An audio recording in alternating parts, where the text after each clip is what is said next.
new thing I do. Put it over the ears. I keep playing with my hair and trying to find something new to do other than what I always do, but I can't because I'm just like an ugly white male with a fat forehead, and I can't accept it. So I wear my Oh, bangs no, down. dude. You gotta own this shit. You gotta own the I know. forehead. I'm enjoying you. I think mine's decent. It's like four fingers. Mine's like 5. Ah, fuck Total. it. Megamind, dude. It's fine. I know, that's what honestly, I feel like at some point in my life, I'm just gonna like be like, no, fuck it, and just shave my head and just do some Megamind or Avatar and shit. So like, I don't know. That's probably what I'm gonna do one more day. Word. Alrighty. You ready? Ready to get this shit going? Absolutely. Let me empty this out because I've already fucking started the mound in this thing. Alright. Ooh. Just the pain. No, the mayor. Don't drop the weed, dude. Legendary. There's weed stuck right in here on that side. Yeah, dude. From Reese. No. Bruh. But, I fucking remember seeing that one day. I was like, bruh, how many blunts can I roll out of that? No, another episode of Moff Talks. We're here with Raven, aka Devil of a Man. Oh, that's the old name. No, it's still Devil of a Man. It's the devil of a man at you. I actually have people call me Dom. Have people call me Dom because like that's just like a short. The abbreviation. Yeah, and then like some Harper, the head engineer, short fuse, calls me Dome because Devil of a Man is actually with an A. So he's like, "Yo, what's up, Dome?" Dome. And I hate it so much. I don't think you so say true. that. I don't think you use an A when you make an acronym. Like That's what I. because like too. it's like I was if that's the case, it'd be like UGOA, like or no wait, UO University. Yeah, it'd be UOGA. Oh, I didn't even hit that. You're good. I just thought realized. you handed it to me. No. I was knocking it off. No, I'm not gonna do that here. You already took it. Hell yeah. I'm not gonna be that asshole. I just didn't even think about it. I gave it to you. I was like, fuck, whatever. It doesn't matter. I got more. Well, I appreciate it. Yeah. Oh no, I can understand that. I be trying to reach for this shit all the time. People are just ashing. No, but yeah, music, skating, all that shit. You got stoked about the skating. The skateboarding, I missed it. My ankle is fucked. Oh yeah. Still. Yeah. It's still actually swollen, so I can't fucking skate for shit. And I tried running the other day just because I left something in my car, and like it Wasn't hurt having it. so bad. Wasn't having it. Like I got a good 8 to 10 steps in before I said fuck no and just stopped in my place and was like no, because I thought like I had rolled my ankle again. It was just the pain from me using those muscles, which I need to do more therapy. I need to do more like ankle crunches and shit. What the fuck are those called? I don't know. Dude, every time I rolled the right ankle so many times that I can probably do it right now. Oh no, I can't. I can pop the shit out of it. I can't. And I never did anything. I would just ice it the second it happened, like that night, and then I'd never ice it again, and I'd just limp around until it felt okay to ollie. And then once I could kickflip, I was back. I was like, all right, we're good. See, I went to the skate park with my friend Scott because like we both have this habit. Like, so when I first broke my ankle, I thought I hurt my ankle. It was just a roll and a sprain. It was just nasty, but like I had thought I broke it. Did your shit bruise up all black and shit? Not in the moment. It actually took one day for it to come, but it got nasty. Yeah, that's what it does. Yeah, it takes a day. Stupid nasty. Yeah, I've seen a couple like that. And like. Oh, here. Shouts out today's water sponsor that I picked, Evian. Evian, what's up? Hell yeah. I always see the fucking like random ass fucking bottles of water that are new, and I'm like, isn't this just water? Are we paying for something we need every day? What the fuck? Yeah, like, those are $3 a bottle. But you were saying about your ankle? Oh. Yeah, so like basically fuck. Oh, it got all nasty the next day and shit. Mm-hmm. It got all nasty the next day, and I was just sad in general about not being able to skate for like a few weeks, I was like, okay, in a few weeks I'll be good, and here we go. Like 4 weeks are gone by, and like I haven't done shit with it. I've stayed off of it for as much as I could. Short fuses upstairs, so like there was like after a week after I could get put pressure on it. I was running up and down those stairs. I was thinking too, okay, that would be kind of physical therapy. I wasn't running up them. I was going up them as calmly and clean as possible. But like I got up to the top. I got to the point where I was like, all right, I guess I can try the skate park. So my friend Scott's like, yo, let's do it, Adrenaline. And like he's the dude I make music with, but that's beside the point. He was like, let's go to the skate park, man. Let's try your ankle out. Let's see if we can do something. And I was like, it's probably not going to happen. It's still swollen and shit. And he was like, dude, come on. You got to, like, try it. So I just went, and he wasn't like that, I don't think. But, like, he definitely was like, yo, you got to go to the skate park. It wasn't that extensive. It wasn't that extensive, but he was like, I mean, but come on, man, skate park. You were breaking down his mind for him. I was breaking down his mind. Like, if I showed you the screenshots, it would not look like anything I'm saying. I feel you. But what? So you got to the park and that shit was still fucked? You said it was swollen. It was swollen, but like... Nah, dude. Any kind of swelling, bro. That I did that like 2 times, and that was enough. Like out of the 10 or 8 I learned or that. 9 I or learned whatever. that quick. I got there and I rolled around. I was like, okay, I can roll around. It still felt weird. It felt weird. It really did. Pushing was like, oh, I don't know. Was it your front foot or your back foot? My back foot. Oh, so your kick foot. Well, no, not my kick foot. I'm a regular, not goofy. Yeah, your back foot on your board. You kick with your back foot. That's your pop foot. You kick with your front foot. No, that's Mongo.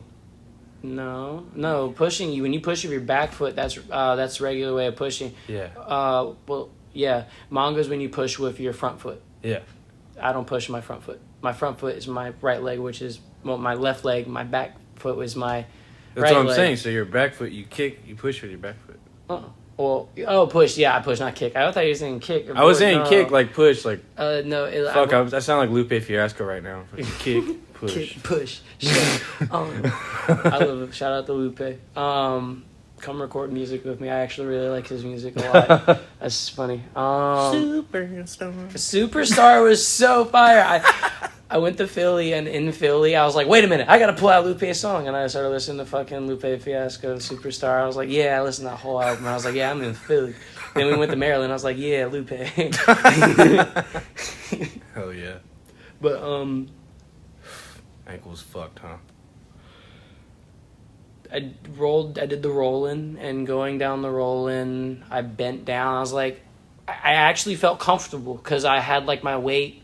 I was compensating actually more. I don't want to admit it, but I was compensating in my front foot for sure.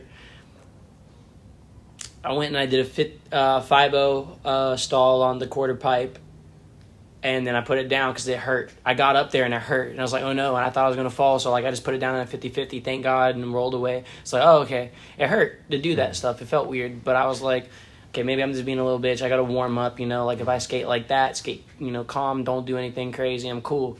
I go to do just a simple 5-0 stall again. I do the 5-0 stall, and I start overcompensating because I'm up like this, and then I start overcompensating because I was like, ow. And so I just pushed my board out from under me on the rail, on the quarter pipe, and the coping, and slipped out, hit my butt on the coping, hit my elbow on the coping, slid down, and when I slid down, I almost started sliding on that ankle. So I was like, fuck, and I pushed myself with my fucking elbow that I just hit off the ramp. I slammed it into the back of the elbow that pushed me forward, landed on my knee scraped up right now, pretty nasty. Fuck. So, like, I did that all to avoid fucking my ankle again. And that was, like, where I said, okay, can't do this. Let's leave. Fuck this shit. And I was pissed, and I was sad the whole way. Like, as we were leaving, Scott looking at me like, you want to talk about it? You want to go get Burger King? Like he was like your mom or something? Like, no, yeah. You all right, bud? Yeah. He's your dad? You all right, bud? You good, buddy? You had a bad time? Hell no. Damn. That'd be the worst shit when you got something fucked up and then you're trying to avoid hurting that shit even more and you fuck yourself up extra. I didn't though. That's what I'm glad. I'm thankful I didn't. I almost. No, did. I mean like I you already got a fucked up ankle, now you got a skinned up knee and shit. Yeah. I don't give a fuck about that. That's honestly, I like that. I like doing that in skateboarding. It's fun. I don't know why. That's my least favorite part. That's my favorite part, and that's the part that like once you get good at and dealing with and like getting over. The bad part is when you injure yourself like the way I did. And to be honest, I didn't perceive myself doing it. The thing I was doing was so simple, but it was something I was kind of uncomfortable doing at the time. It was for like that slight moment where I decided to be cocky and try something like blur the moment. I was up on this wall and I can power slide on this wall and like do a 180. So I was like, I'm gonna try and pop shove it because I can pop shove it on most fucking shoulders. And so like I go up to this fucking shoulder like wall and I do a pop shove it. And I do the pop shove it, put my feet on the board. You're talking about a hip? Hip. Hip, shoulder, hip, shoulder. I was like, wait. I was like, wait. Oh, okay. It's a hip, yeah. And so, but it's not a hip because it's like more of a wall. It's like more of a degree. Like it's worth. It's basically the thing at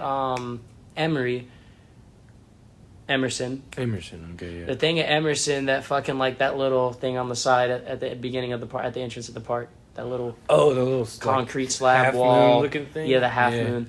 There, the one in Gainesville, Possum Creek is a little I've more. Been there. Yeah, it's a little more inclined. I did at the very top of it. I did a pop shove it, and I don't want to say because I don't want to sound like a bitch. I'm pretty sure I saw somebody rolling up to it, so that's one thing that kind of hit my mind. I put my foot on the board, caught it, and then when I put it down, I took my foot off the board and set it on the wall. 'Cause again, I think that's what happened. I don't want to just sound like a bitch making an excuse, but like I think I saw someone rolling up. So like in the back of my head, I put my foot off the board, and then, straight down. You know you done fucked up, right? No. Oh no! And then like my friend Scott finally rolls up to me. He didn't see it.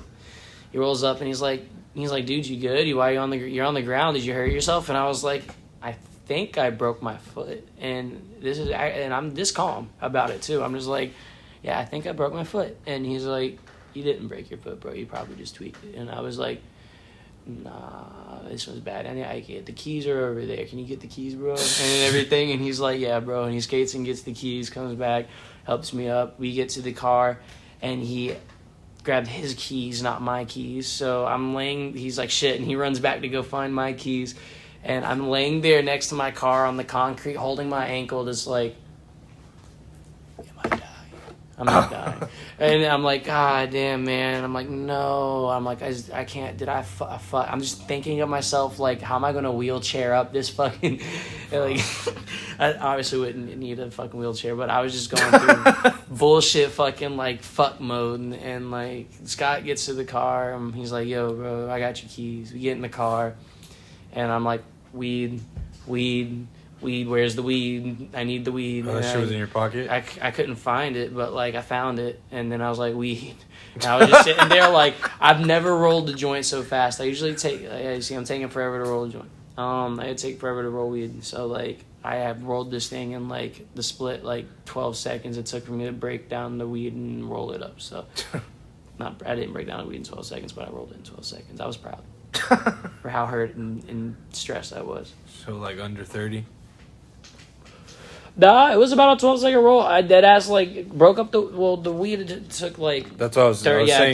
30. 30. Yeah. 30. Oh yeah. Well shit, that sucks. I tried to skate yesterday. Terrible. No. It was sad. No, it was sad? Yeah. Why? That sounds like a great time. Nah. Did you fuck something? Fuck something. I wish I was fucking something. No. No. Did I fuck anything up? No. That was the thing. I was like, if I fuck myself up now, I can't work. If I don't work, I don't make money. It sucks. Fact. Because like the last time I did it, I was out for like a couple of days. And I had to take the L. I have no sick time. No shit like Where'd that. you work? That's disclosed. If you know, you know. If you know, you know. No, but Oh, it's that moment. Look, I'm that meme. You know what I'm talking about? The hoodie meme? No. No. Wait. Oh, yeah, I know. The last time I fell, I tweaked my back ankle and my knee at the same fucking time. That shit was the worst shit I think I've ever done. It was terrible. I limped. From the other side of OP. I was at the mini ramp. Oh, okay. So I had to walk all the way from there too, because there's only that one the car and shit. Yeah. God, fuck that. And it didn't hit me immediately, but I felt that shit the second. Did you walk on it or immediately? Because I tried doing that at we had smoked the weed in the car. Yeah, I've done this shit before. Yeah. I was like, fuck. I was mad. I was like, God damn it. And just started walking on it because you're like, fuck, it's not hurt. Actually, I know. You just limped. Since it was my push foot, I just rolled back to the thing. I forget that part. I did roll back because it wasn't my... It was your push foot? Yeah, my back foot. Yeah, that's what I'm saying. So so you I was going up, I was doing front disaster. That's what I did too. When I was doing the front disaster, when I came back, my foot came off of the tail. And when my foot tried to go back down on the board, I went past the board, stepped right under the coping, and tried to stop myself. So when I tried to stop myself, I was gripping this way, but inertia and shit was pushing my knee that way. So my leg was like a S for a second, slight buckle. Mm. Yeah. I feel my friend Scott does a lot of disasters and you would have to do that to do a disaster blunt. And I forgot his name. He skates at Emmy. A disaster to blunt. Yeah, this dude knows blunt. This dude, I forgot what his name.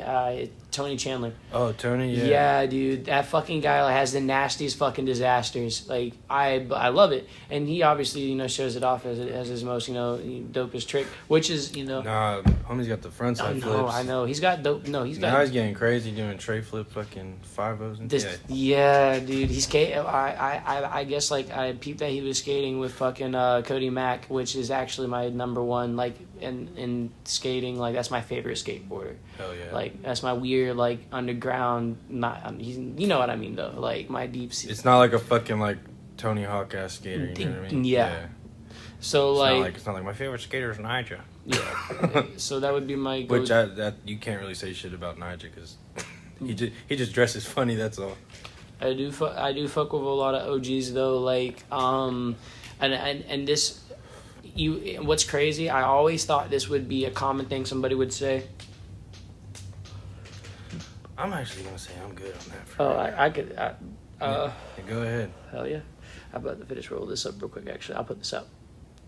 Do whatever you want with it. I'm chilling. We'll light that up later.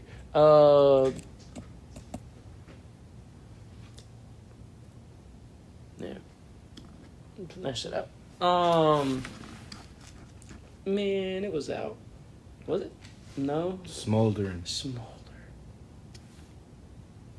Done. That's how you do it. That's the secret. If you didn't know it, you just hold that bitch. You just suffocate it. See, all right, I do that, but into my thumb after I lick it, I was like, wait a minute, that's weird. Why am I doing that? So I kind of went, put it down. Yeah, that's the problem with me when you're. I work at a studio. When you're an engineer. Yeah, I was gonna ask you about that. What short fuse? Right? Short fuse. I love short fuse. That place is dope. I don't give it the amount of credit I should. I don't like social media. I hate social media, and I work in marketing. I come professionally. I just did that for the last 3 years. Marketing. That's where social media is prominent, and I hate the shit. I almost blame marketing for my reasons of hating it because of how deep and think about it. It's legal. It's legal con. It's like being a legal con artist, and you're doing things you're being a con artist within boundaries and reasons and morality. As far as what the fuck were you doing? Well, it's all right. I think of things that interest people. You find their interest, and then you target ads to people within those specific interests. Oh, you were NSA. You was listening to the lines and shit. You were on that shit where I talk to my phone. Or I talk in front of my phone, and then I go on Facebook, and there's no. I wasn't that person. That's funny as fuck, though, because it's not how it works. Actually, a lot of that shit is... It's AI. And AI, all it does, and it's not as crazy as people think it is. All it is computers being programmed to do specific tasks that are human-like, where they just automatically look for things out of human-like actions or objects or whatever. Dies with us.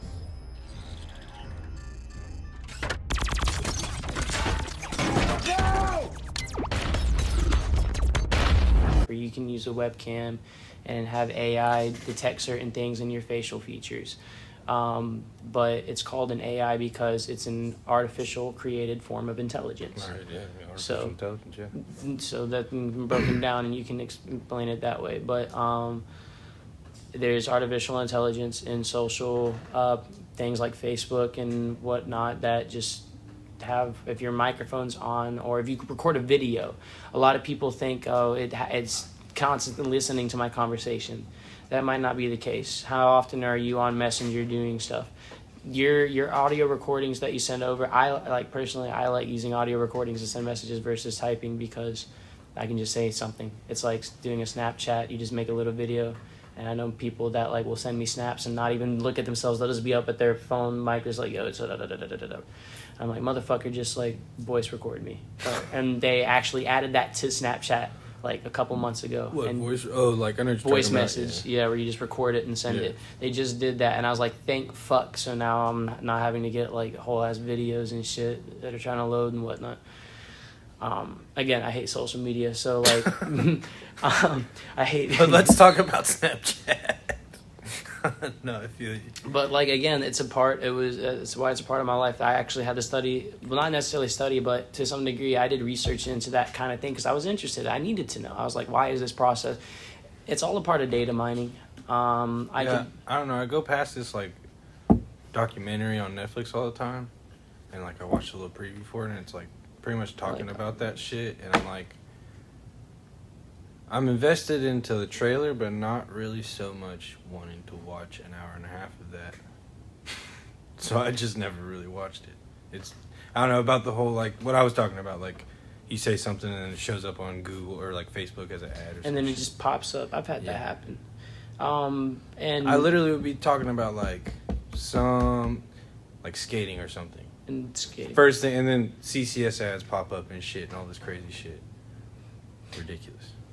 It's very crazy. I honestly, because like I think there is some apps that do Google, like you said, it was on Google. It probably might be one of them because Google. I was talking more like, yeah, it's more on Facebook where I see it, but it is on Google too or something like that. Or Google has something to do with it. I don't know. Like I said, I just watched the trailer. I didn't watch the whole thing. Google was one of the first companies to have artificial intelligence that actually interacted with audio recording, and that was with the translation, because you would like say what you want to say and it like put it in.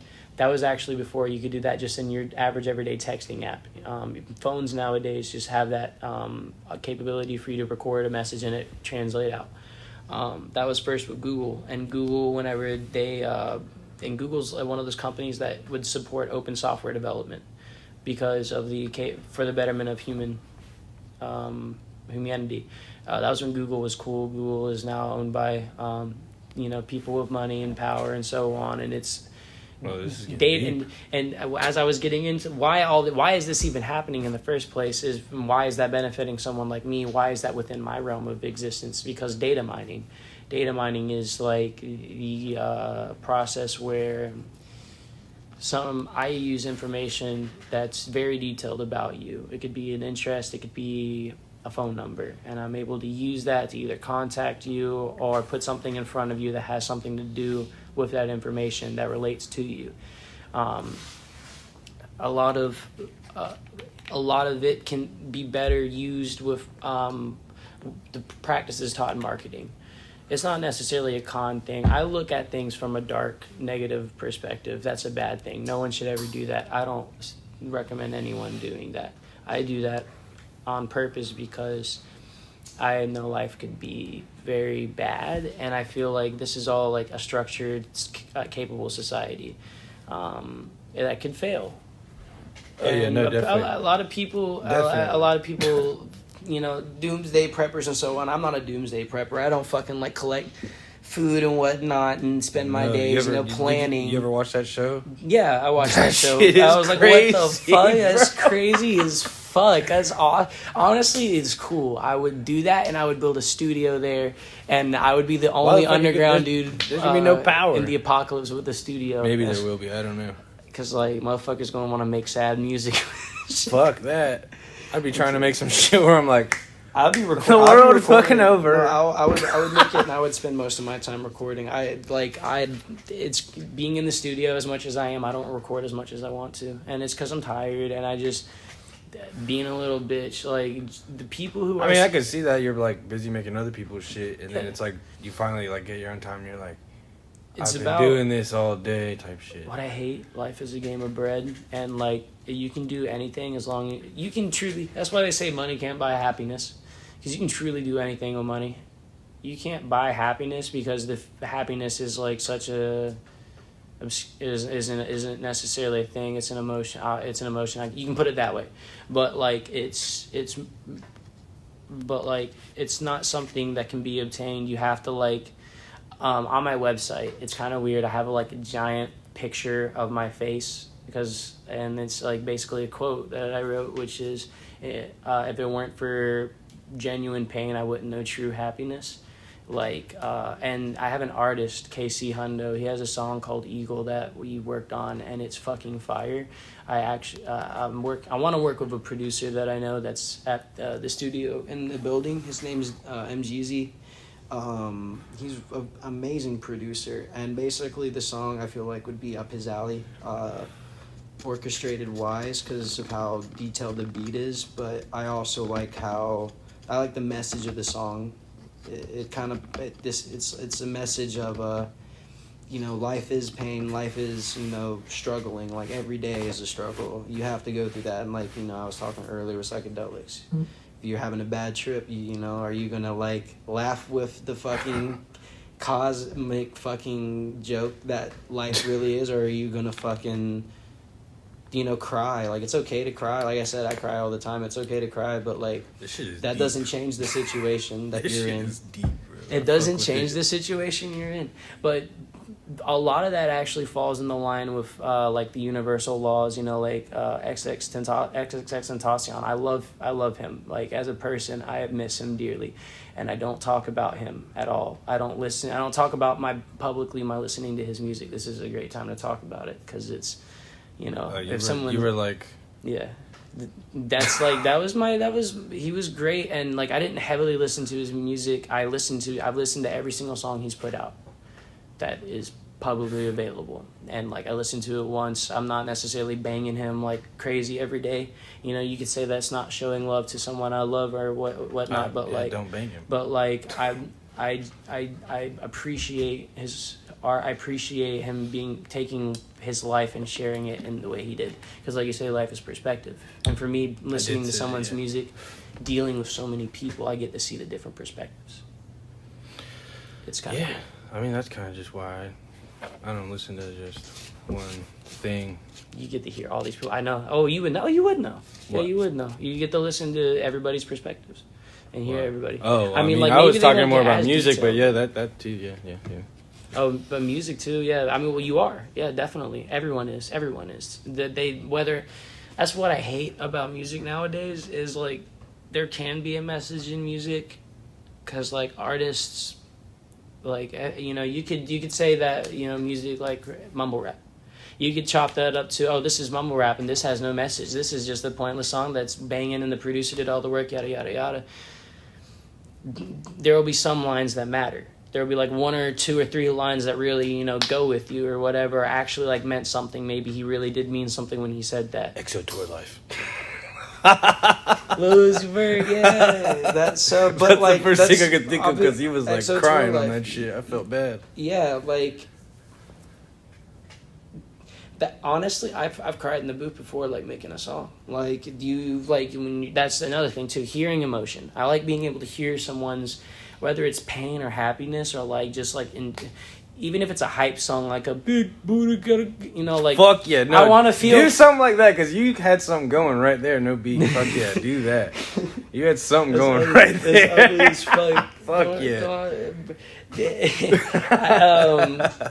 Bro, I've worked with an artist that's made a song like that that's about ass and everything and whatnot. His name's 38 Sluts, and like he's that's a hard ass name. 38 Sluts. That's so tight. It's like this. When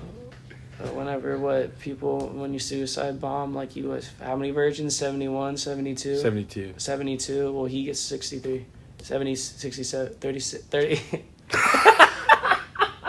Don't do math when you're fucking high, dude. I don't do it no more. I'll be like 38 Sluts. He's fire. He has an aggressive tone. He's an aggressive artist. And so he did an aggressive song about big booty. I could play it for you right now. Actually, I don't think he'd be mad if I did, so I'm going to. And if you did, play like first like 15. Clip. Play like 15 I'm not seconds. gonna play the whole song. That shit's annoying as fuck. I know, like, you gotta hate when somebody walks up and is like, yo, listen to this, and you're like, no, it's fine. The second episode I ever did, I played like an entire song right next to the microphone. You can't hear shit. But the song. I'm trying to hear this. Trial and error. I'm gonna play the first. No, you can hold it like back here. Okay.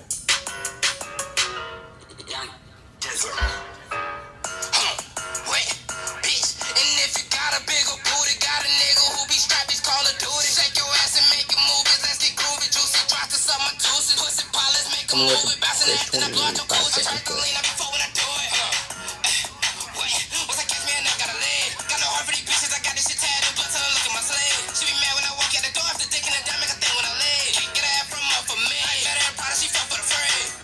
She fucked for the free. She fucked for the free, ladies and gentlemen.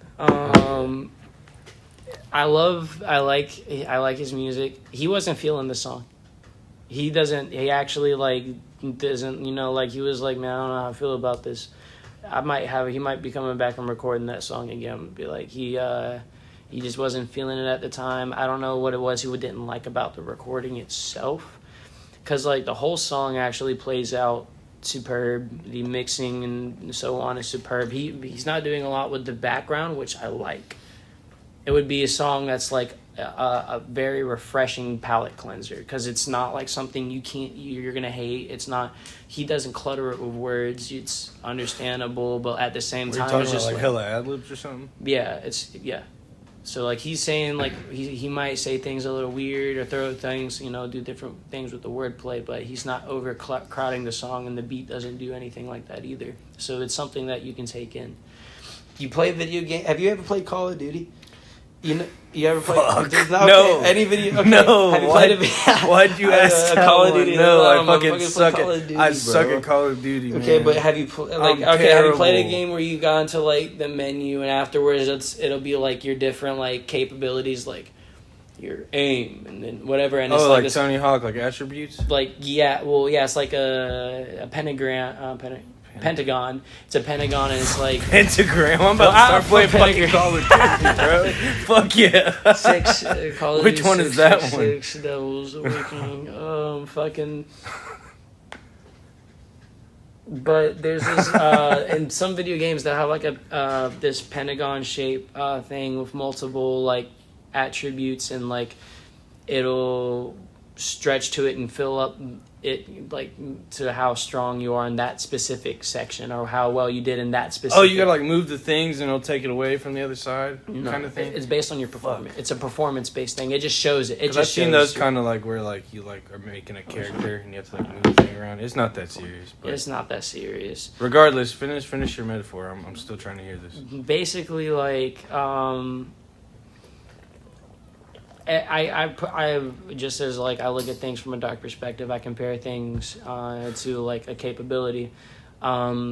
Driving has like, what's crazy, for example, about driving, and you can compare driving to a lot of different other tasks, because like it's like riding a bike. You know how somebody used the metaphor? It's like riding a bike. You never forget it. Yeah.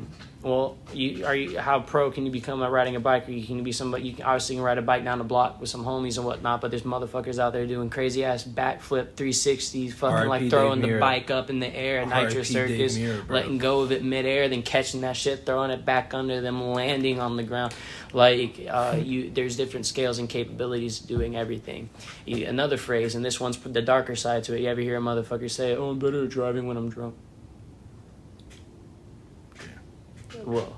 I don't mean to step on toes or anything like that. That was like 5 years ago, 4 years ago. Dude, but the thing is like, as crazy as that sounds, and regardless if it is, I never said I was better though. I said I'm fine. I'm not condoning this or anything like that. I'm not condoning it either. But like in a deep thinky way of it, it's like it can. For some people, because everybody's different. But it's dumb and it's ignorant to think that way. Yeah. Because that's you know, at the end of the day, that's all it is. And the respect, and because driving, while like, you know, like you go back saying riding a bike, you have to put respect on riding a bike, because you can fall and get seriously hurt. You can die riding a bike. Yeah, it's possible. So same thing with skateboarding. It's possible. You have to place a certain respect to skateboarding. That's why whenever motherfuckers hitting big shit, they're like, and it's scary. That's the respect. That fear is the respect. Yeah. And the danger definitely. is the respect. And so whenever you're actually challenging that respect, but the better yourself and you get injured, that's like because things in life can be a lot worse. So like when you just get scraped up because you tried doing some shit, hey, at least I can talk to somebody about that and be like, man, I fucked myself up. It was crazy. That was cool. I almost did it. You know? It's better than me to turn around and saying, oh, man, I just fucking did some really shitty shit and just fucked up some shit. So you could look at things that way. But, like, so this is way off topic. Back to, like, being good at shit. So, like, I apply that to everything. I look at everything as, like, okay, so where am I lacking in this to get good at this? Where could I be improving in this to do better at this? Because you can do anything in life. You can be anything. You can do anything anywhere. I'm pretty sure I've had the opportunity, just as anyone else, to move out of Florida. Because like that's something everybody talks about in Florida. Oh, if I was out of Florida, I'd be over for everybody. No, listen, you're fucked anywhere, bro. Because like I think it's probably like I bet people that live in Georgia, like even fucking like Nebraska or some shit. But people in Nebraska are like, fuck, man, cornfields. Fuck this. I can't do shit with cornfields. Fucking aliens and whatnot. Or whoever like the fucking whoever where's lives the in Area Wyoming. 51. They deal with the crop circle. I was making a crop circle. What? No. Whoever lives in Wyoming, I don't think that place really exists. Fuck, man. That's my point. Is like everybody's like that. If you could live somewhere else, you'd be better off. That's not true. You can escape current things, but you can't escape things about you, because there's problems that you have will develop the problems around you. You ever hear the term, the company you keep is who you are? My grandmother actually says that a lot, and she's crazy and kind of a bitch sometimes, but I love her. I love Jesus. it. It's like, it's mean, ain't it? But like, I would never say that to her, obviously. Right. Fuck that. Don't let her watch this. No, she ain't gonna be watching this. I'm fucking with you, man. Fuck that. No, that's she ain't gonna be watching this. But like, I love her so much. That's so that, you know, obviously I put respect on her so much, and I'm not gonna get on that. Anyways, bro, it's cool, man. Can you what was I talking about? Anyways, before this. I'm trying to think. Oh man. Oh. Just say it. Say it out loud, motherfucker. Oh, that was a little aggressive. Fuck it. No. New topic. Getting good at things. Yeah. I'll go back to that. Yeah, so. that's what you're talking about. Okay. No, you want to know what I want to talk about? The first time I like really talked to you was at the contest we did last year, and you had a Rogue Status shirt on, and that was like the first time I've seen one in years, and I was stoked. Take a hit, big smoke. 2 number 9s on Friday. Cold pulled up on the set from the trench in my coat. Put a shot in your bitch with my dick in a throat. I'm a demon and I mean it. I don't give a fuck who's listening. You rappers always talk on all this shit but never listen. And the problem I'm addressing is the. That was like, I was like a hype moment. I was like, oh, fuck Motherfuckers yeah. were like so excited about that shirt. Dude. And I didn't realize how cool the shirt was until a month ago. I was wearing it to the studio, and Harper, the head engineer at the studio, was like, bro, you wearing a Rogue Status shirt? And I was like, that was like highly nostalgic when I saw it. And I was like, yeah, what about it? I got it at a Goodwill literally like the day before, so I could have something to wear that wasn't fucking horrible. So yeah. like, It's just that shirt though. I think there was other ones, but that all over print one is fucking. It was cool, man. Went straight back to Robin Big. And oh my god! And I was pissed when he told me. He was like, "Bro, you know where that's from, right?" And I was like, "What?" And I told him I was like, "I was a Goodwill. I thought it was cool." And he was like, "Bro, you skate, right?" And I was like, "Yeah." And he's like, "You know who Rob Dyrdek is, right?" And I was like, "Yeah." And he was like, "Yeah, the Rogue Status is a company that he did." And I was like, "You're kidding." And he's like, "Yeah, man, did you watch Robin Big or did you watch Fun?" And I was like, "Robin Big." And he was, I started watching that and he was like, "Okay, well then, like, it's crazy. You should know about it because, like, he wore his shit." And I was like, I feel fucking awful now. Disrespect. I felt like I thought I disrespected Rob Dyrdek. Poor Rob Dyrdek. I hope he's clapping Chanel's cheeks. No, he's like married to a playmate. I feel like he's still clapping Chanel's cheeks. I wouldn't blame him. Oh, I would do everything to not make her laugh. I don't know. I wouldn't fuck a dolphin. I would do everything to not make her I laugh. wouldn't fuck a dolphin. That's what I was going to say. I'd be like, "Hi, I'm not funny." Like, I'm the least funniest person you know.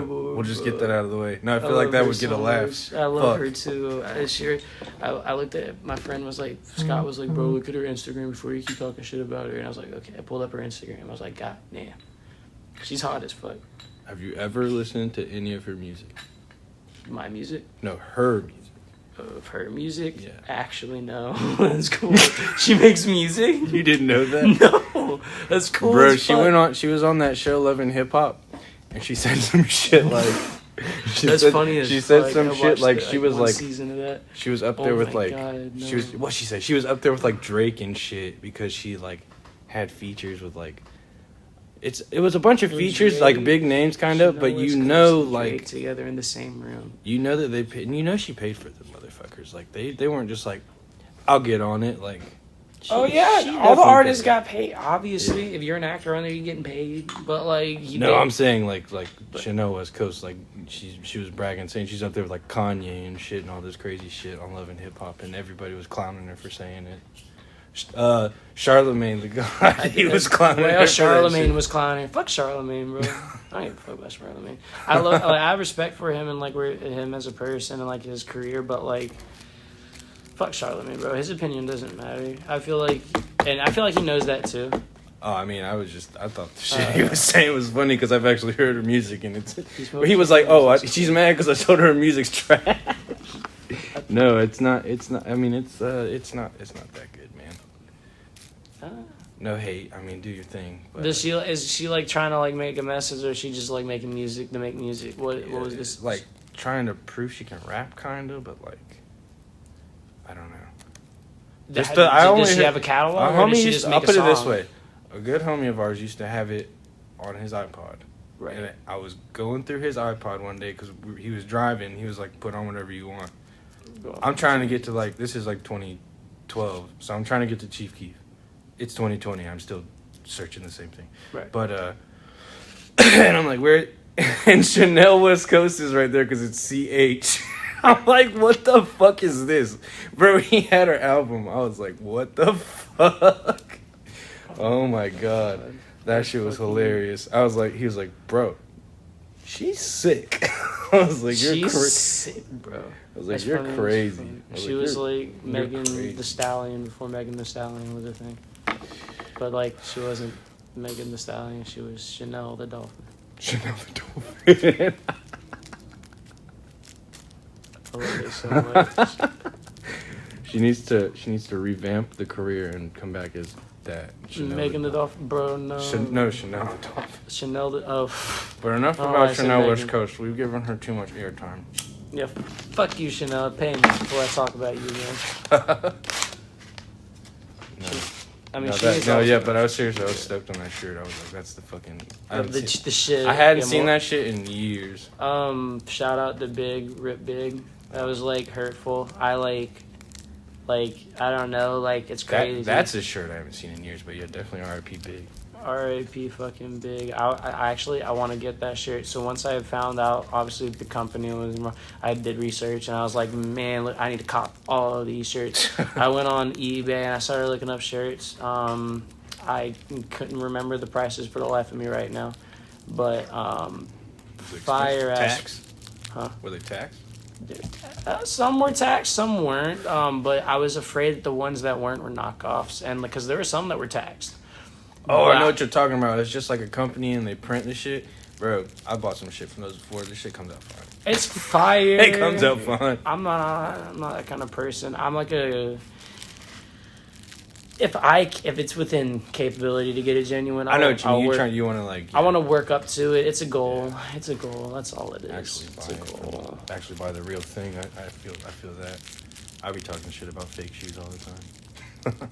I mean, like, I don't know.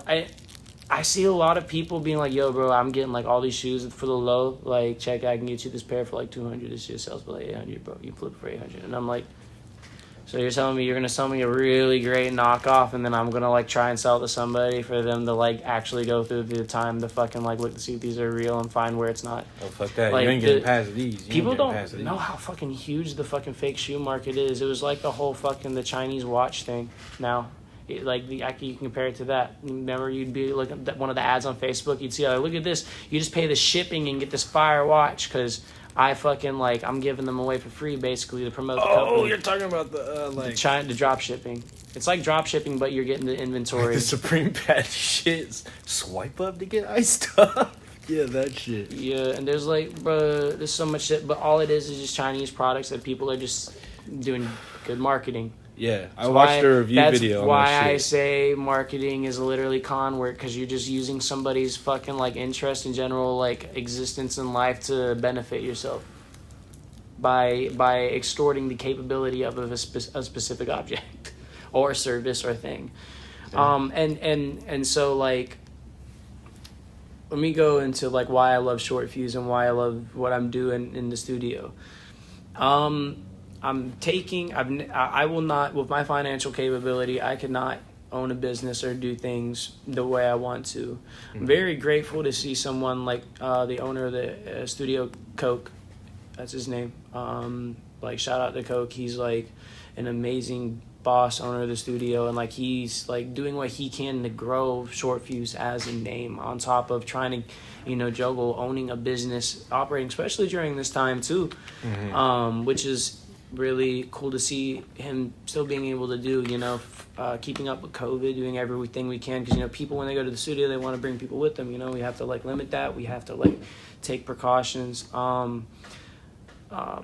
People come in, if they're not displaying symptoms, we won't force them to wear a mask.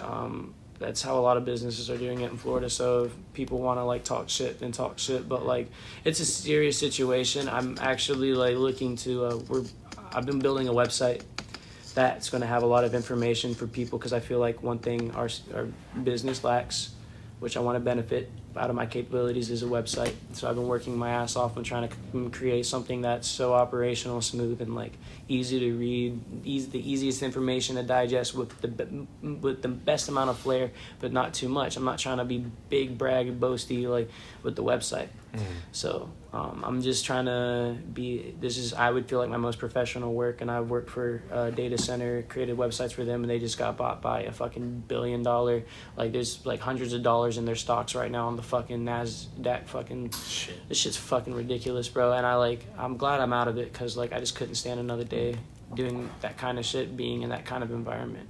Like, I don't know. I'm enjoying what I got in life now. I feel like I could end up being anything, but that's why I enjoy the little things. But like, I'm also well aware, like I said, of the dark, evil, cosmetic side of things, and that's good, because I'm not scared of them anymore. That's not true. I have respect for that, because like it's the unknown. When you do things like DMT, or I haven't like really gotten to experience like real DMT myself. But so like, you never did DMT? No, it wasn't DMT. I've come to find out. Okay, but that's another thing. It was salvia. Salvia is? Yeah, it was basically, so like that's a flower, but like anything you can make an extract. So it was an extract. And you can do enough of that and get a lot of the same effects, but it's like it's a little more sinister. But like, I don't know how you could describe it. But I just heard you get like a crazy ass, different ass trip every time. It's different. Never the same thing. You feel everything. You hear and see everything. It's like, so like I wouldn't say I don't want to ask you if you've ever been stretched by a rubber band, but like that's basically what I could say. Like you like stretch. If something looks like, for example, I grew like 5, like when I first like hit it, like the ground just like shifted downward, and I could feel that like stretch. It felt like all was stretching. What the fuck? And like I went with it, and like so like when I hit the shit, I kind of like slumped down into the couch and like slumped down kind of onto the floor a little bit, and like just blasted out into this whole other place, and like I just felt my body like leave. Like it would like, and I wouldn't so much describe it as leave the room, but yeah, I left the room. That's what it felt like. And so with DMT, you do a similar thing. You blast off, but it's with a colorful like portal, like kaleidoscope. Yeah, I heard some shit like that. And basically, that's where like I want to like be able to try that and have that experience. But that's life and death. That's what a lot of people describe it as. My friend who has done it says that like he's talked to beings and whatnot, and like little elves that run around and shit. What the fuck? And the crazy thing too is like it lasts. It's like it's a short time. It's like a 10-15 minute trip. Yeah. That people call it a businessman's trip. Because like, you know how we were talking earlier, like acid, like you have to like let go, and because like you can't just drop that shit. Yeah, you gotta have like the day. Sometimes even the next day, just to like chill and process. And like whenever you do DMT, it's like a 10-minute thing, but like you might need like a minute to process that shit. So like people called it the businessman's trip because you could just do that shit. Louis Vert talks did like he just dropped something with Future. And like he had one line about DMT, and he said, "Lost my flow, hit DMT, and got it back because I did DMT or some shit like that." And I don't know. I've never like looked into his like actual fantasy or like desire of DMT, but like I guess he does have something to do with it. Maybe he was capping on beat, but. It would be cool. I don't know. Rich people can do what they want. So if he goes on Joe Rogan, he can talk to him about that. That'd be cool to see. I think Lil Uzi Vert could get on Joe Rogan too because he's that big. Like I feel like Joe Rogan. I don't know. Joe Rogan has had some like not big people. I wouldn't say that at all. But like I'm sorry to bring him up. I told you that too. Okay. I love Joe Rogan, dude. I fucking love Joe Rogan. I mean, I watch it here and there. Yeah, I only love Joe Rogan because of like all the people. Like I said, I like seeing perspectives. Right. So like that was something I'd watch. Now I get that at the studio. I don't watch it much anymore. I have too much. I'm doing other shit. I don't watch TV or anything like that. I feel you. Remember I told you I take forever to roll joints? I just sat here and fucking took however long we've been talking to roll this one joint. So. Fuck it. That's a good joint though. That's all that matters, really. Absolutely. Yeah, no, I just got in the habit of lacing them up quick on the blunt. Don't waste no time. I used to have so much trouble. Like I was really bad at rolling. Were you? I was about to ask that. I was like, were you a blunt roller or a joint roller? Because like I was a blunt roller too. That's it. If you want to spark it up, you can. Oh no, I'm still straight. Yeah, I'm just chilling. Can I borrow your get high and I ride it out. Kind of want to act. I can use torch, but that's like extra as fuck.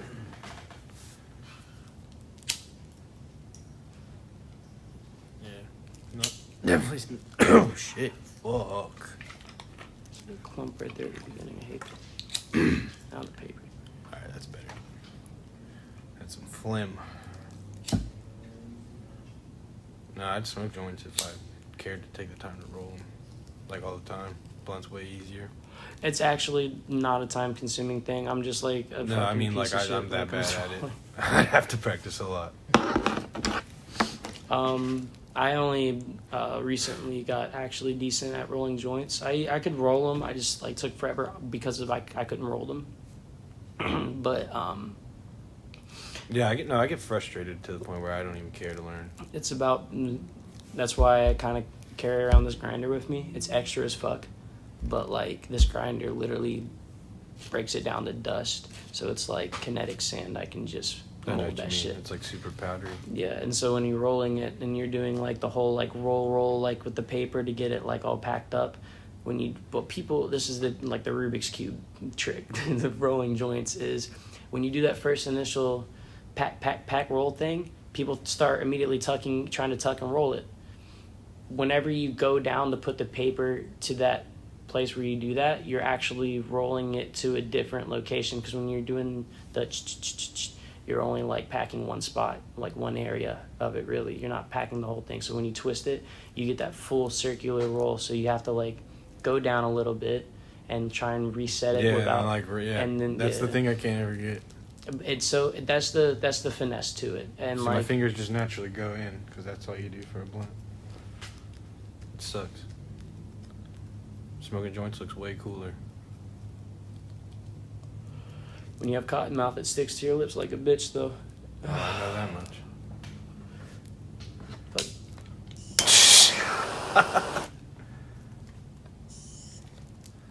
you know, I saw that in my peripheral and never looked at what it was. I love this thing so much because I do dabs, but like I'm trying not to do that on camera, because like I just recently thought about this too. We're allowed to smoke at the studio, tobacco, obviously. So like I got my little CBD dab, and and we basically use a nectar collector. I have a torch to heat the nectar collector up, and smoke tobacco, and smoke my CBD concentrate tobacco. No, you're smoking tobacco with a nectar extract. That's crazy, bro. I'm just extracting the fucking. Let me get the fucking tar and just fucking dab that shit. Yeah, that's all you need is just the tar. What if that's how people smoke cigarettes? It's like, fuck it, you know what? I don't want to fucking smoke. Let me just get a cig dab, a nicotine dab. You just take the nicotine salt and just shake it in. Oh god. Ugh. Nah, I'll stick to I know motherfuckers that would probably do that shit, because they're like motherfuckers that'd be like, oh, well, yeah, I'll smoke some crack. All I gotta say is blessed their heart. Holy shit. Smoke crack. Have you ever seen the YouTube video Bling Bling? Bling Bling the crackhead? He's like, I'm Bling Bling. Let me show you how Bling Bling does his crack. Oh, no. It's just funny as fuck. You ever seen Rack'em Willie? Rack'em Willie? No, actually.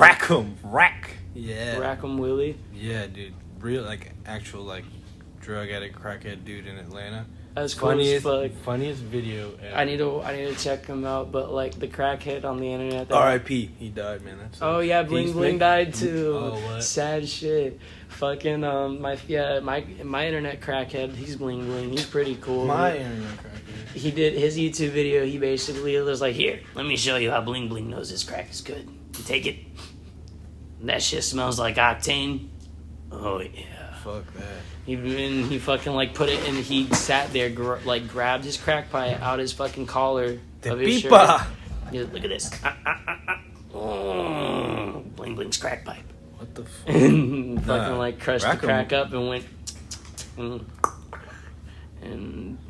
whoa. Did some weird ass shit. Oh, that shit was funny as fuck. Oh god, I loved it so fucking much. Saw a guy smoke crack. Rip to the blind people watching this or listening to this. You probably just don't know what the fuck I said. He said blind people watching this.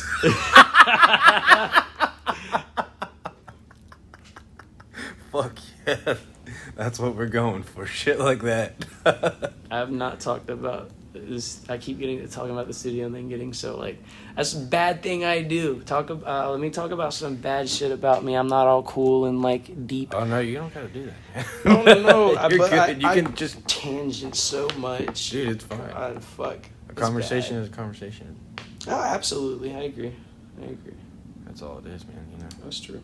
Just communications. Communication. And lots of water, because I got cotton fucking mouth. Bro, I haven't drank any of my water. I'm just kind of like, oh, fuck it, cotton mouth. Because I like... Shit, I'm sipping every penny of this motherfucker. So, like, I started smoking weed when I was 14. I tried weed. I thought I tried weed when I was 14. It could have been anything, but like when I was 16, my friends basically were at their house smoking weed, and they're like, "Yo, man, come smoke some weed with us." And I was like, "Isn't that like illegal?" And that was your thought. I've never like the one time I thought I did it, like it was a really weird situation, and like it was just like I couldn't even call it that. I'm just saying it because like it was there, but like you know what I mean. Anyways, the fucking they were just like, yeah, but like it's fine. What's wrong with weed? And I was like, what is wrong with weed? Okay. And so what the fuck am I thinking? I was like, I guess there really is nothing. I've never said that to myself before. I was like, wait, what is wrong with weed? No one's ever said that to me Never before. once said that to myself. So I was like, you know what? Fuck it. And because like they're like, yeah, dude, like we smoke it, it's cool. And I was like, oh, okay, it's cool. But you guys are cool. Like I'm call cool the with situation what it is or what it was, but like it is what it is because it was a good ass time. I hit the weed and was like, yeah, this is weed. It tasted weird, but I was like, I like it. And then they're Reginald, like, the mid pack. Oh no, it was actually surprisingly. So I was pissed. The first month of my life smoking weed, I had better weed up than I had up until I was about 19, and I was like buying ounces of like shit, and I had people like after finally like smoking for a good while. I had really good quality weed, and it was all coincidence because how we got the weed. My friend, one of my friends, who was also there, he was staying the night. He was the one who acquired said ganja, and fucking basically washed the dishes of a drug dealer at the time, and he was like, "Here, man, have some weed. Thanks for doing my chores." And the motherfucker never did his own chores, but second someone said, "Here, I'll give you weed for doing my chores," he went and did it. It was awesome. We gave each other tattoos in school, but it's not. We didn't actually give each other tattoos. It wasn't an actual tattoo. It was like a fucking like pen ink Sharpie? tattoo. Oh, like where you break. Oh man. Check it. So like we were deviated enough to think about taking mechanical pencils and making blow darts with them. So we did that. You take the top off of it and then like you unscrew the cap, and then there's this you take the bouncy piece out. And then it's just an empty plastic straw. But there's Are you talking about the eraser? Yeah, you pop the eraser out. All right, so you pop the eraser out, dump out the lead. Okay, now there's the spring load system still in there, that one long piece of plastic. Oh, yeah. Well, at the very top where it clicks, there's this one piece of plastic that's actually the clicker that sits on that rod that clicks it down. And then there's like the actual eraser piece has this little stick that sticks in there, so it like all is like a mechanism almost. Right. So it like feeds it down, yeah. And so that little plastic piece, you would take a thumbtack or we used a very small. It was a paper clip. No. What was it? A staple. It was a staple. Yeah, we take a staple. Or paper clip. We took a staple. Paper clip, because that's the only thing in the classroom. We took the staple. We would open the staple thing, pop a couple staples out, and then individually break them apart. Take the staple. You'd unflex the staple all the way. Flatten it. Make the staple flat. And once you make the staple flat, it's pokey, and you can actually puncture skin with it. So like we stuck that through the middle of it and had it stick out just a little bit, and we wrapped like tape around the back stuck out too. It was long enough to stick out from the bottom piece. So like we just rigged some tape on there to hold it firm in place. That shit held firm in place. And then my friend David, who had art class, was like, "Yo, hold it up, wait. I got art class before fucking lunch, so I'll see y'all at lunch." This is before we just got the tattoos. So he went to art class. He took clay and actually put clay in the piece and stuck the staple through it and fucking had it harden or be hard enough. And since it had the clay in it, it had weight on it. That shit fucking he blew it out at himself once in front of us. He's like, check this out, and like stuck it in his arm, and that shit stuck all the way in. And we were like, what the why'd you do that? Why'd you do that to yourself? What the fuck is up with that guy? And like, well, no, he was a friend, but like, yeah, we were like, what the fuck, bro? and he was like, oh, dude, it's so fucking cool. Like, he was like, Jeremiah, I'll give you my lunch to let me shoot this in you. And I was like, not me, fucking my friend Jeremiah. He was like, sure. And he got shot in his arm, and they both started laughing about it. And I was like, bruh, you're literally shooting yourselves with a fucking dirty ass thing. And he's like, and they're both just like, fuck it.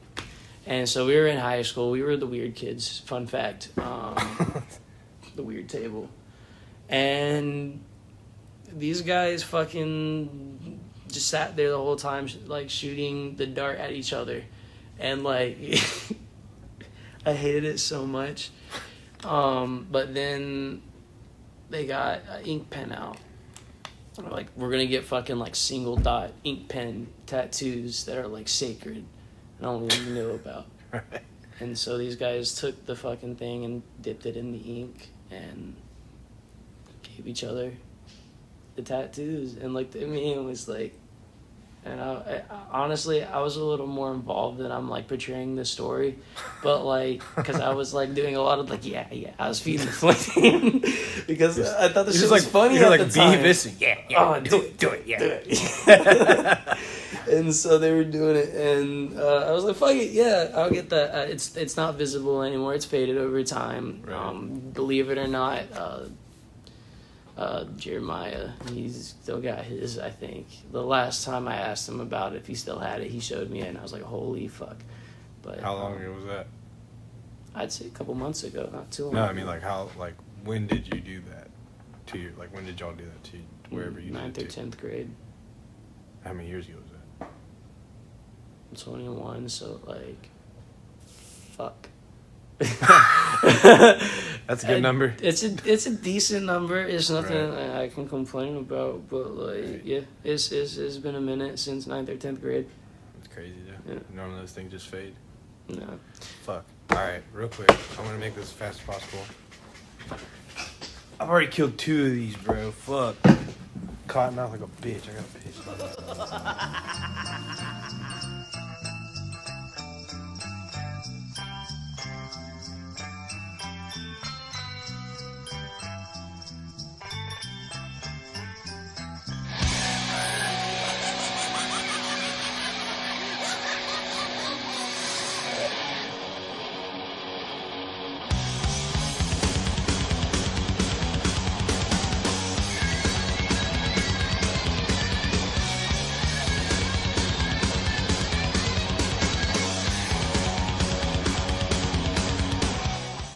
Alright, sorry about the technical difficulty. Technical difficulty fixed. Yeah. So I guess I'll be a little more constructive here with my conversation. Go for it. So I work at Shortview Studio. I was saying earlier, shout out to Coke. He's a great owner, great business owner. Dudes helped me out a lot in terms of just giving me an opportunity. A lot of people undermine the fact that you can do anything, and I sought out this opportunity for a good minute. I messaged somebody that was related to their company for about, I guess he's almost a talent scout for them, and so that's what I saw on his Instagram profile. So I was like, okay, he's the one I'm going to message. I'm not going to spam who I may think is the owner. You know, I'm not going to, if they have someone that's a talent scout, I'll go to him first. Right. Make it, easier. So I went to him, and he was like, yeah, bro, I'll tell him about you, blah, blah, blah, blah, blah. And, like, we went back and forth for, like, 6 months because this was at the beginning of the year. This was in January when I started messaging him. And, like, it was last year. It was in November. It went on. COVID had happened. At first, it was the winter break, and then, like, COVID had happened. And they were shut down for, like, the first part of the shutdown. And, like, he was like, yeah, man, it's kind of weird right now, and we're in a weird place. And then they reopened, and at that point, they were just focused on getting enough money to stay stable. And so finally, in August. Dude's like, yo, you still interested in this? And I was like, absolutely. And he was like, cool, come in tomorrow. And I was like, cool, I'm gonna come in tomorrow, type shit. I get there and they're having me shadow Harper, who's the head engineer. They're like, all right, we don't want you to shadow him until you're capable of handling a session.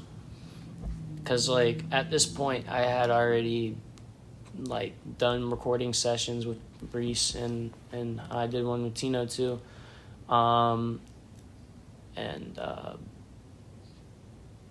guess, like, from that experience, I did really well with them. We got what we needed to recorded. I learned not to do too much mixing-wise and just focus on recording, because, like, as the engineer, like I was saying earlier, the hardest thing to do is just keep the vibe, keep, like, everything going, because, like, you don't want to, like, make something unsmooth. You're the hands at the computer. Like, my favorite way to record is with myself, where I can have my keyboard in front of me, my microphone in front of me, and I could do all that in front of what I'm doing. When you're in the studio, you gotta, like, really focus, but you don't want to focus so much and, like, lose your desire. You don't want to make it work. You want to still, have fun with it. Right. So, like, the worst thing I try to avoid is making it a smoke session instead of a recording session. Everybody just gets blazed and nobody even makes anything. Definitely. Motherfuckers get blazed and shit.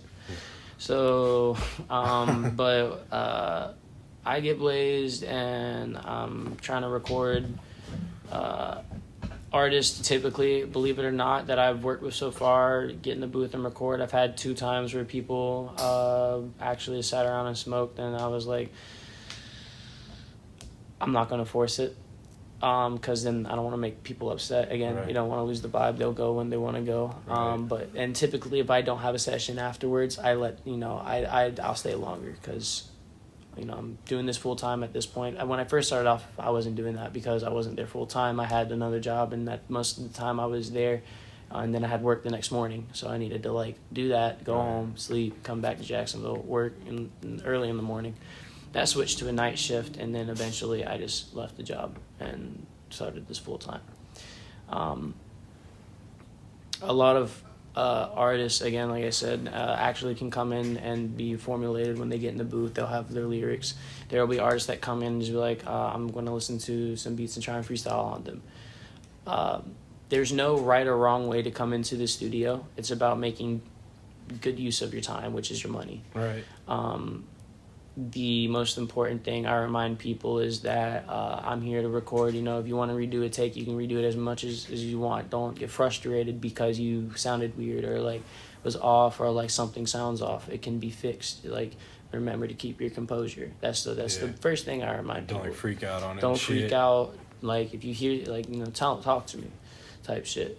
And then, like,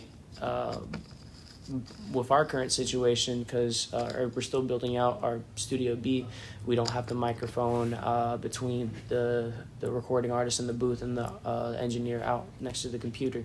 In the A room we do, so we're able to press a button and communicate, and they can hear us clearly through the headphones, so we can hear them, obviously.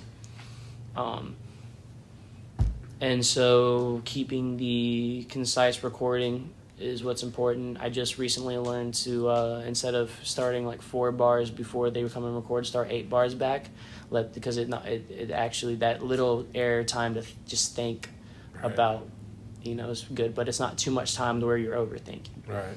Just kind of getting ready, like, getting into it. Yeah. It's a good start time. The small things matter. And then that's, like, the most recent thing I learned, basically, when it comes to that. When it comes to anything else, like the actual sound, as an engineer,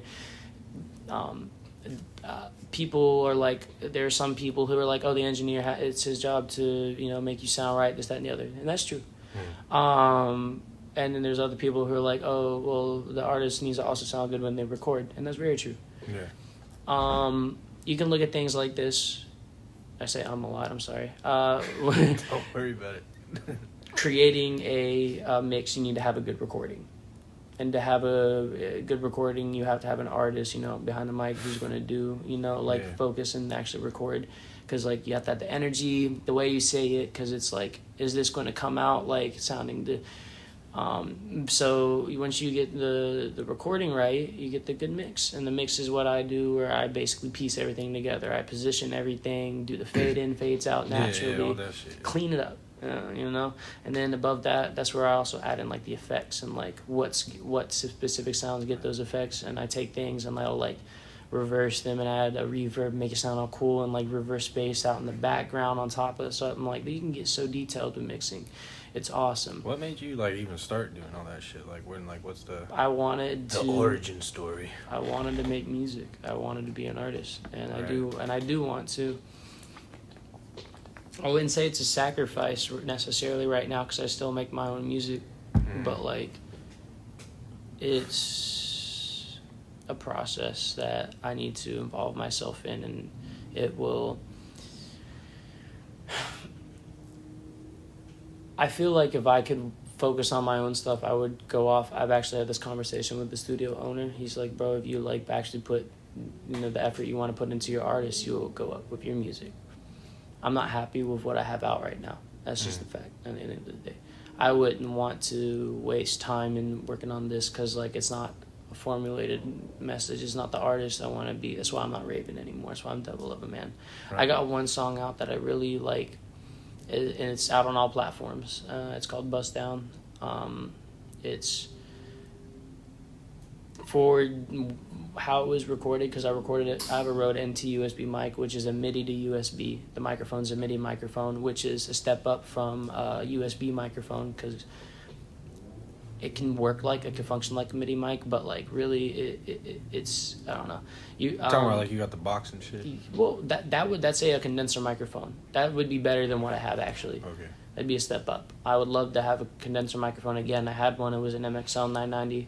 Which was a $60 microphone on Amazon at one point, and then the power supply was only $25, and it was all I needed. And so like at the time I wasn't ever thinking about soundboard or anything because that's something I couldn't afford.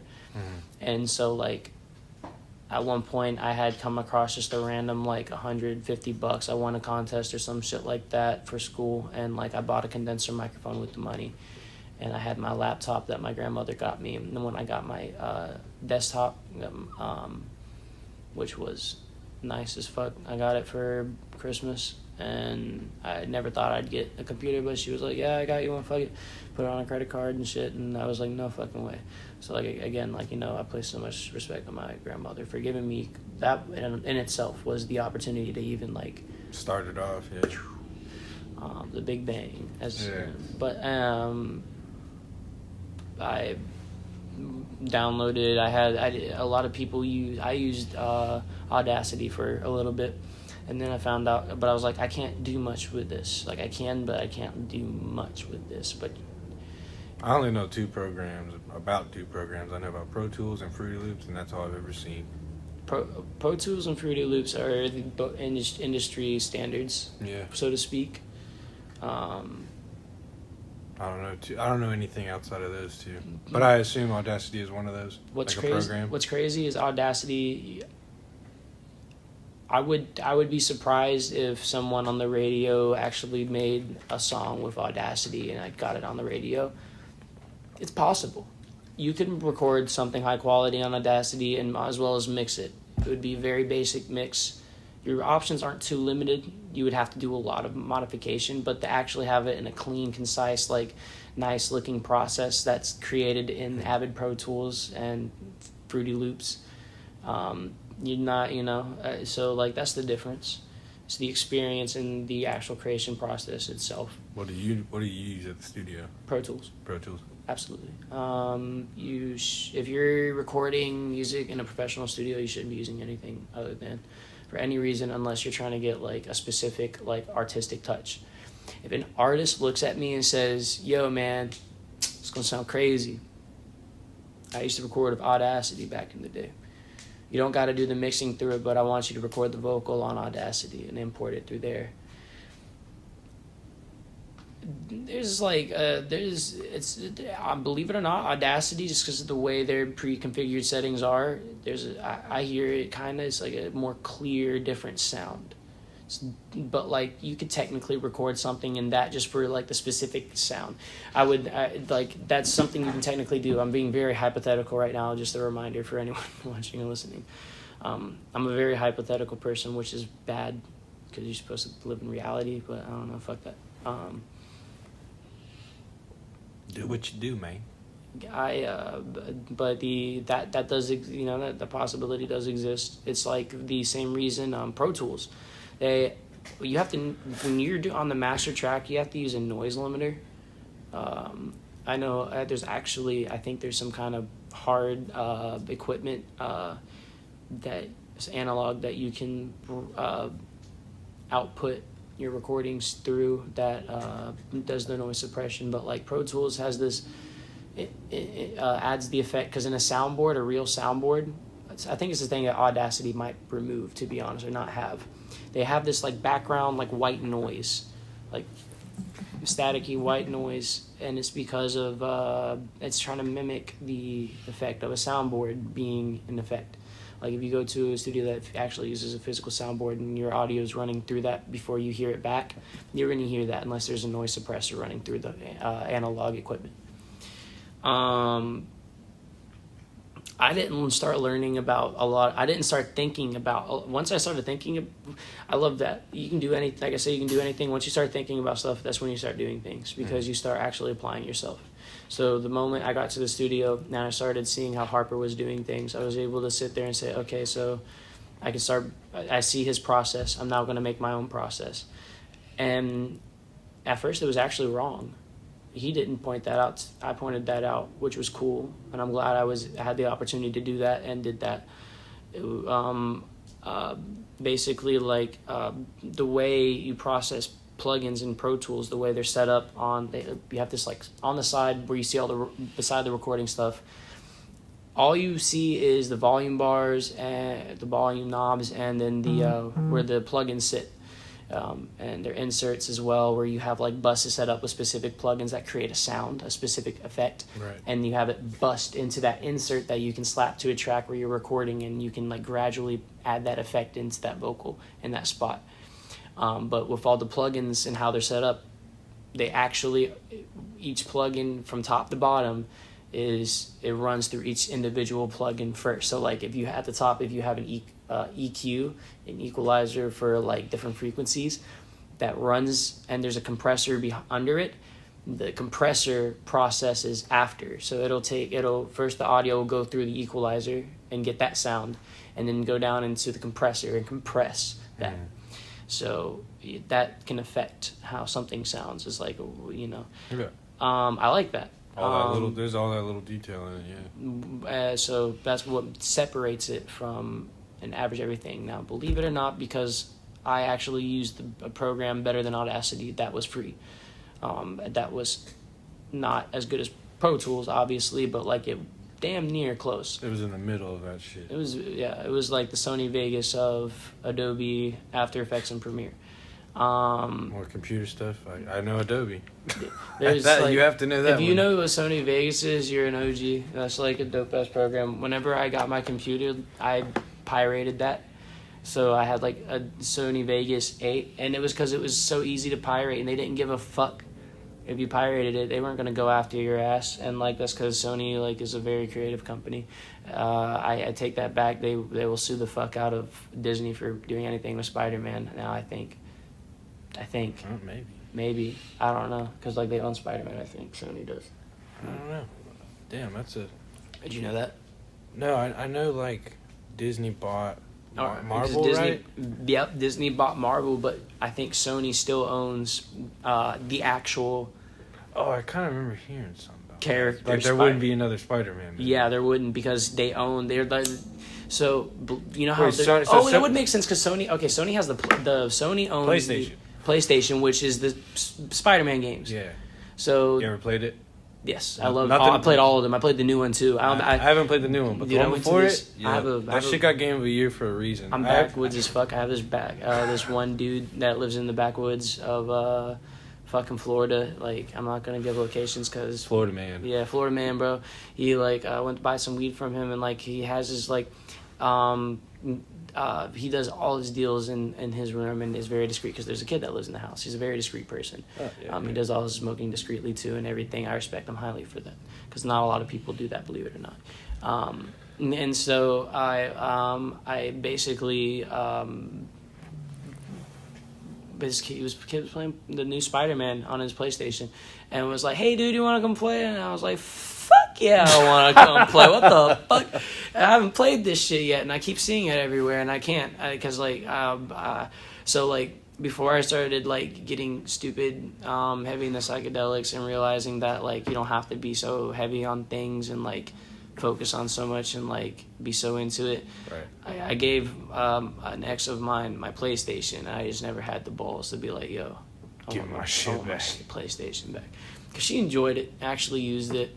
And I figured, I'm not going to use this right now, I guess, fuck it, but like, I feel like to look at it in a... Damn, you're generous, bro. You gave her a PlayStation. Hell. She bought me, alright, so I don't look at it like this because it's not that, but like, I feel like anybody could chop it up to that, like, she, for Christmas, actually, she bought me a Nintendo Switch. You got that still, right? Yeah. Fair game then, never mind. That's how you could chop it up. And like, honestly, at least you still got something to fuck it with. pissed me off because like I love my Nintendo Switch. I do. It's awesome. The only reason I missed my PlayStation was genuinely I couldn't play Spider-Man. Fuck.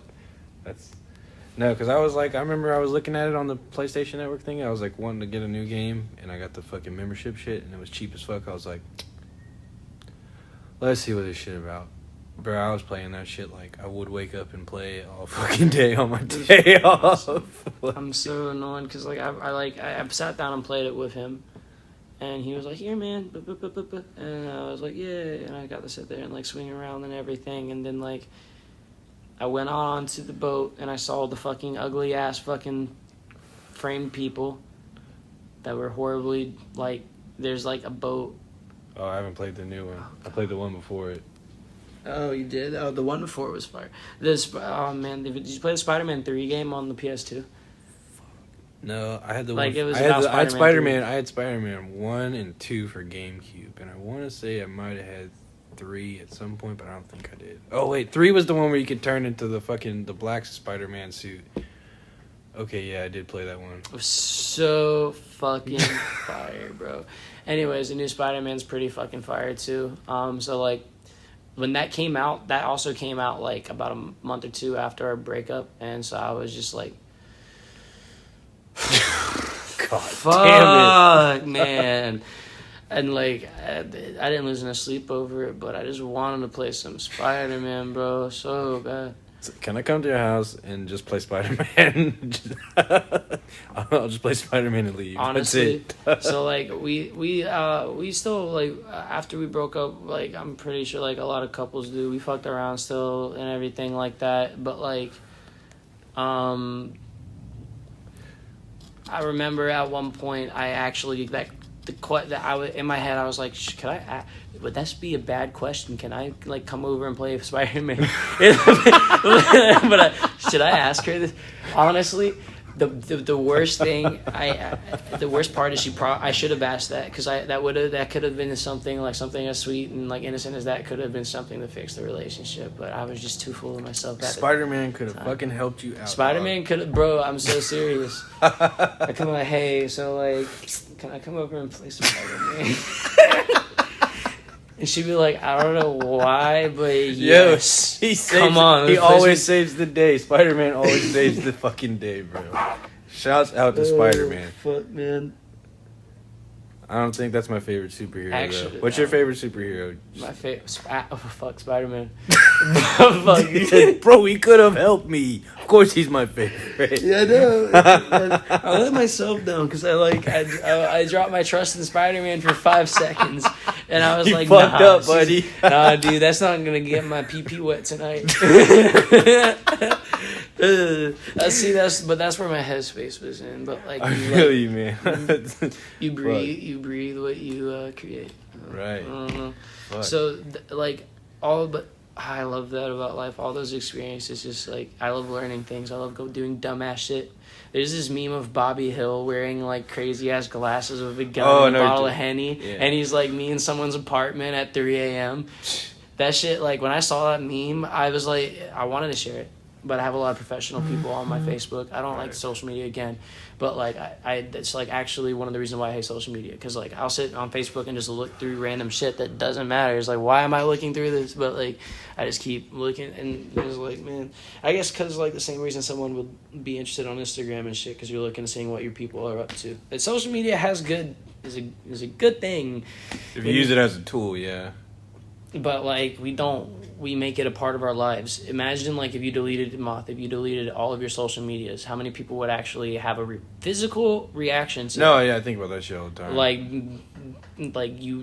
There is South Park, I think it was South Park that did an episode on it where they're like, bro, oh yeah, it was, because they're like, bro, you deleted your Twitter, you died. Oh no, it was Facebook. No, it was Twitter. It was Twitter. Yeah, but like, because like Heidi and Carter fucking. Yeah. We're like, yo, we deleted our Twitter, and they both died and got together, and then Heidi became like Cartman, got fat and fucking like bitchy. No, I thought it was the one where doesn't like Kyle add the one kid. I'm telling you, there's one about Facebook, and like Kyle adds the kid, and the kid has like no friends on he accepts his friend request or something. It's like his only friend. And then he like hounds him at school. There was definitely, and then he deletes Facebook him, and he's like, happened. "You deleted me? You deleted me on Facebook?" Yeah, like bro. But that no. See, okay, that is actually a thing though. Like if you deleted someone on Facebook, you would like basically be saying, "I'm not your friend no more." Like like people take Facebook relationships seriously. The relationship with the ex as the PS4, that was the relationship where I actually had to tell myself, okay, wait a minute, like Facebook relationship statuses don't matter. Right. Like believe it or not, I actually had to fucking tell myself that and go through that. You were in your like with Bay, showing off bit. Yeah, I went through that shit too, but don't worry, I can't talk shit. Oh, bro. It's important though, and people should get to, like, I'm glad I got to experience that. Now I know not to look like a douchebag on social media. It's not really. That's another reason why it's not douchebag. It's annoying because when I see it, now I'm like, fuck, I used to do that. But do you not get like? Do you not think that like? All right. I don't think everybody should be seeing everything in my life. I don't. Yeah. Like right now, like it's crazy because like I'm talking a lot, and like. And everything, and that's why I was honestly excited as fuck to do this, because I don't talk on social media. Yeah.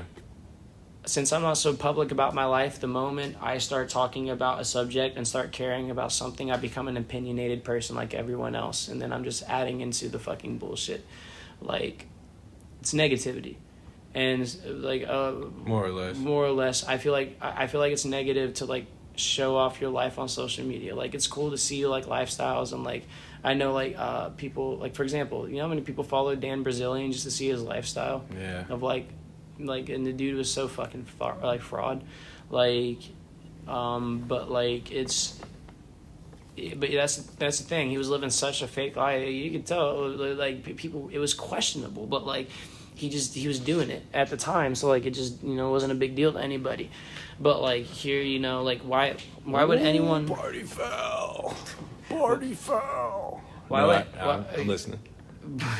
Why would anybody though like want to like sit there and give a fuck about like what somebody's doing? I had that epiphany one day, and I literally just went through and like deleted like so much shit. Cause you like I used to follow like 2,000 something people. Bro, I'm at like 1,700 now because it doesn't show you everybody. Like I don't even know the other shit I follow. Definitely like social media on Facebook. Recently, like it's been different. I've been like randomly adding random people just because I'm bored. Like I have a bad habit of Facebook of just sitting there being on when I'm bored. So now I'm tired of scrolling. I start adding random people. I'm back to doing that, and like that's just like a negative habit, and like that's just it summarized. I'm the opposite. I got a graveyard. It's called my fucking add me fucking thing. What's it called? Your sent friend request. There's one in there for like 3 years ago. Well, like I fucking I don't respond because I don't use Facebook. I scroll through it. I mean, like I've actually like multiple times I've gone through my Facebook friend list and mass deleted it. Like just like got rid of everybody except like people I know IRL and genuinely talk to. I'm considering deactivating my Facebook. But the problem is I use Messenger as a commodity versus anything else because I actually talk to my everyday people because I have people that can't afford phone bills. Right. But that's the only thing I've ever noticed about social media is like that. You ever noticed all of them got phones and shit now? It's like strange. It's like, oh, you really like. Everybody You really just need has Wi-Fi phones. now. You don't even need to pay a fucking phone bill as long as you got the Snapchat. That's why motherfuckers Or in jail Instagram. have like social media. Yeah, they don't post nothing. They just use it so No. they can make phone calls. Believe it or not, I have 2 inmates on my friends list. What?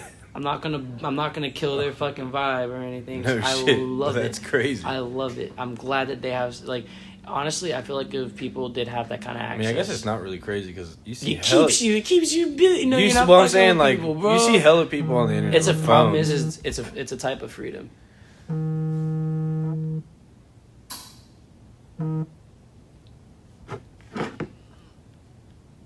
Business. I don't think he canceled that session. But yeah, he says, damn it. What was I talking about before? Fuck, I knew it, and then. I'm sorry. No, you're fine, dude. Don't fuck it. Nah, Cool. I'm still. Two people stoned. Conversations tend to do that. Before we call him. I think like. Oh, you're talking about. We were talking about inmates having phones and shit. Yeah, so inmates. That's a good thing. It's like it's a freedom though. Yeah. So all right, hold on, so make the transition better. Because I see that too. I hate it. It'd be weird when you're watching the video and like it's like the random ass cut, and you're like, huh? Okay. Like I've actually I love that so much though. It was funny. I remember that happening in one of y'all's episodes. I was like, oh, that must have been a technical. Okay, but Yeah. we're back from a technical difficulty. Fuck. Basically, I think it's a good thing that inmates have cell phones because it distracts them from doing bad things. But at the same time, it's a freedom. So like when you're in jail, you're not supposed to have any kind of freedoms. You're supposed to be being punished. This, that, and Right. that. Yeah.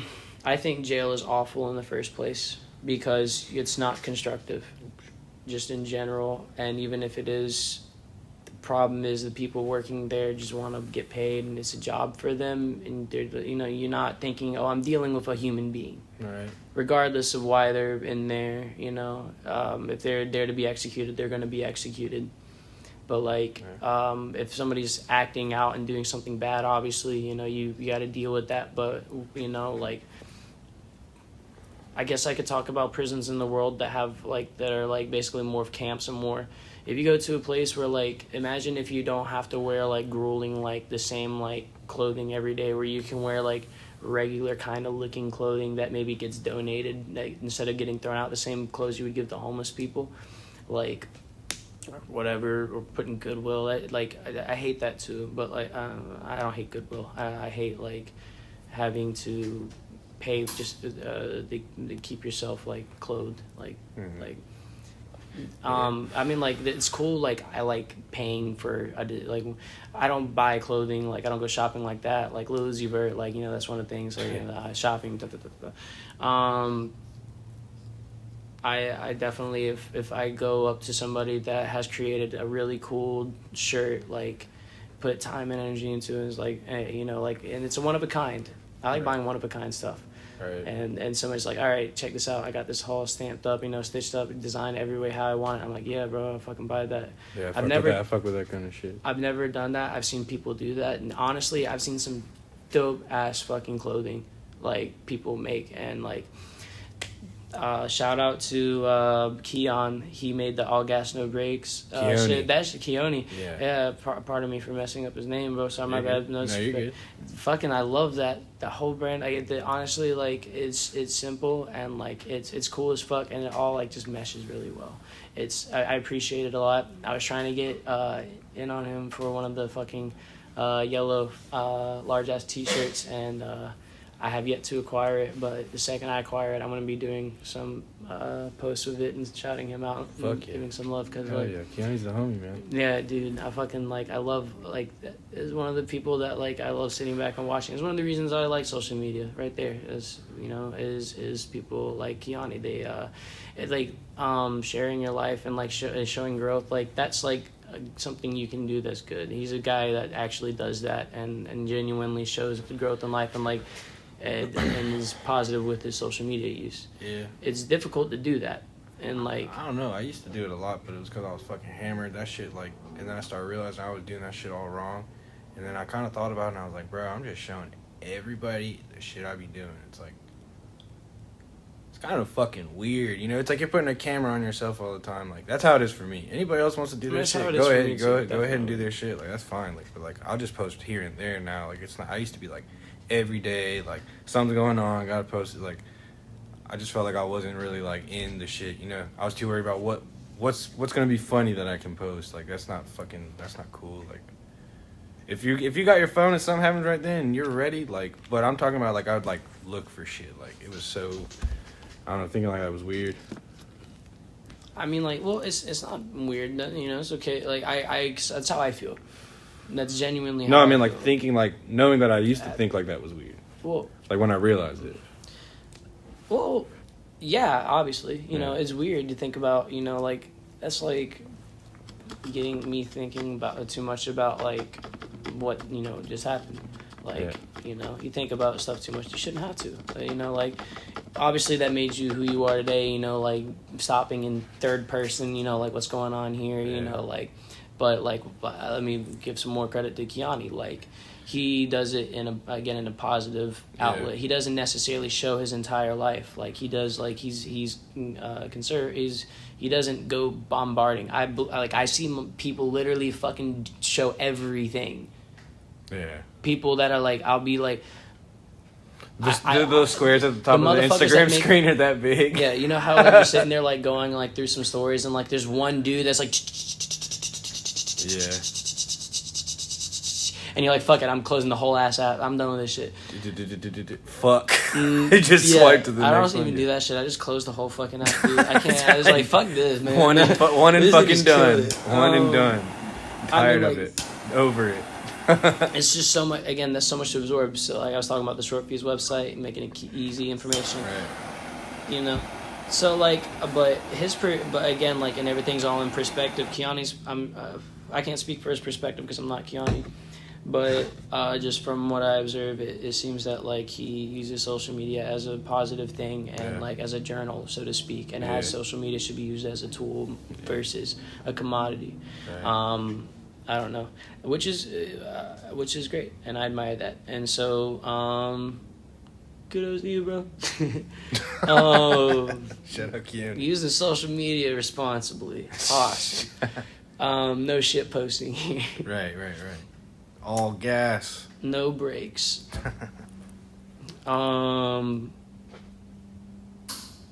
So I guess like I want to pick up my social media game more, even though I hate it.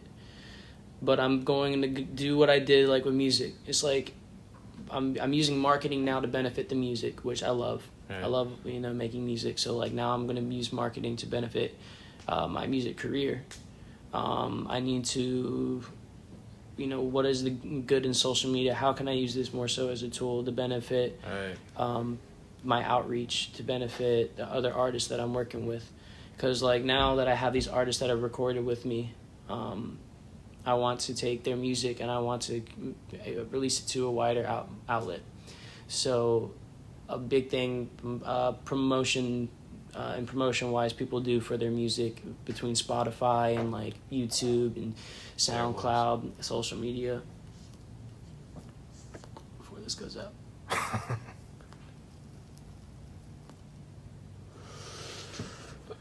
Oh man.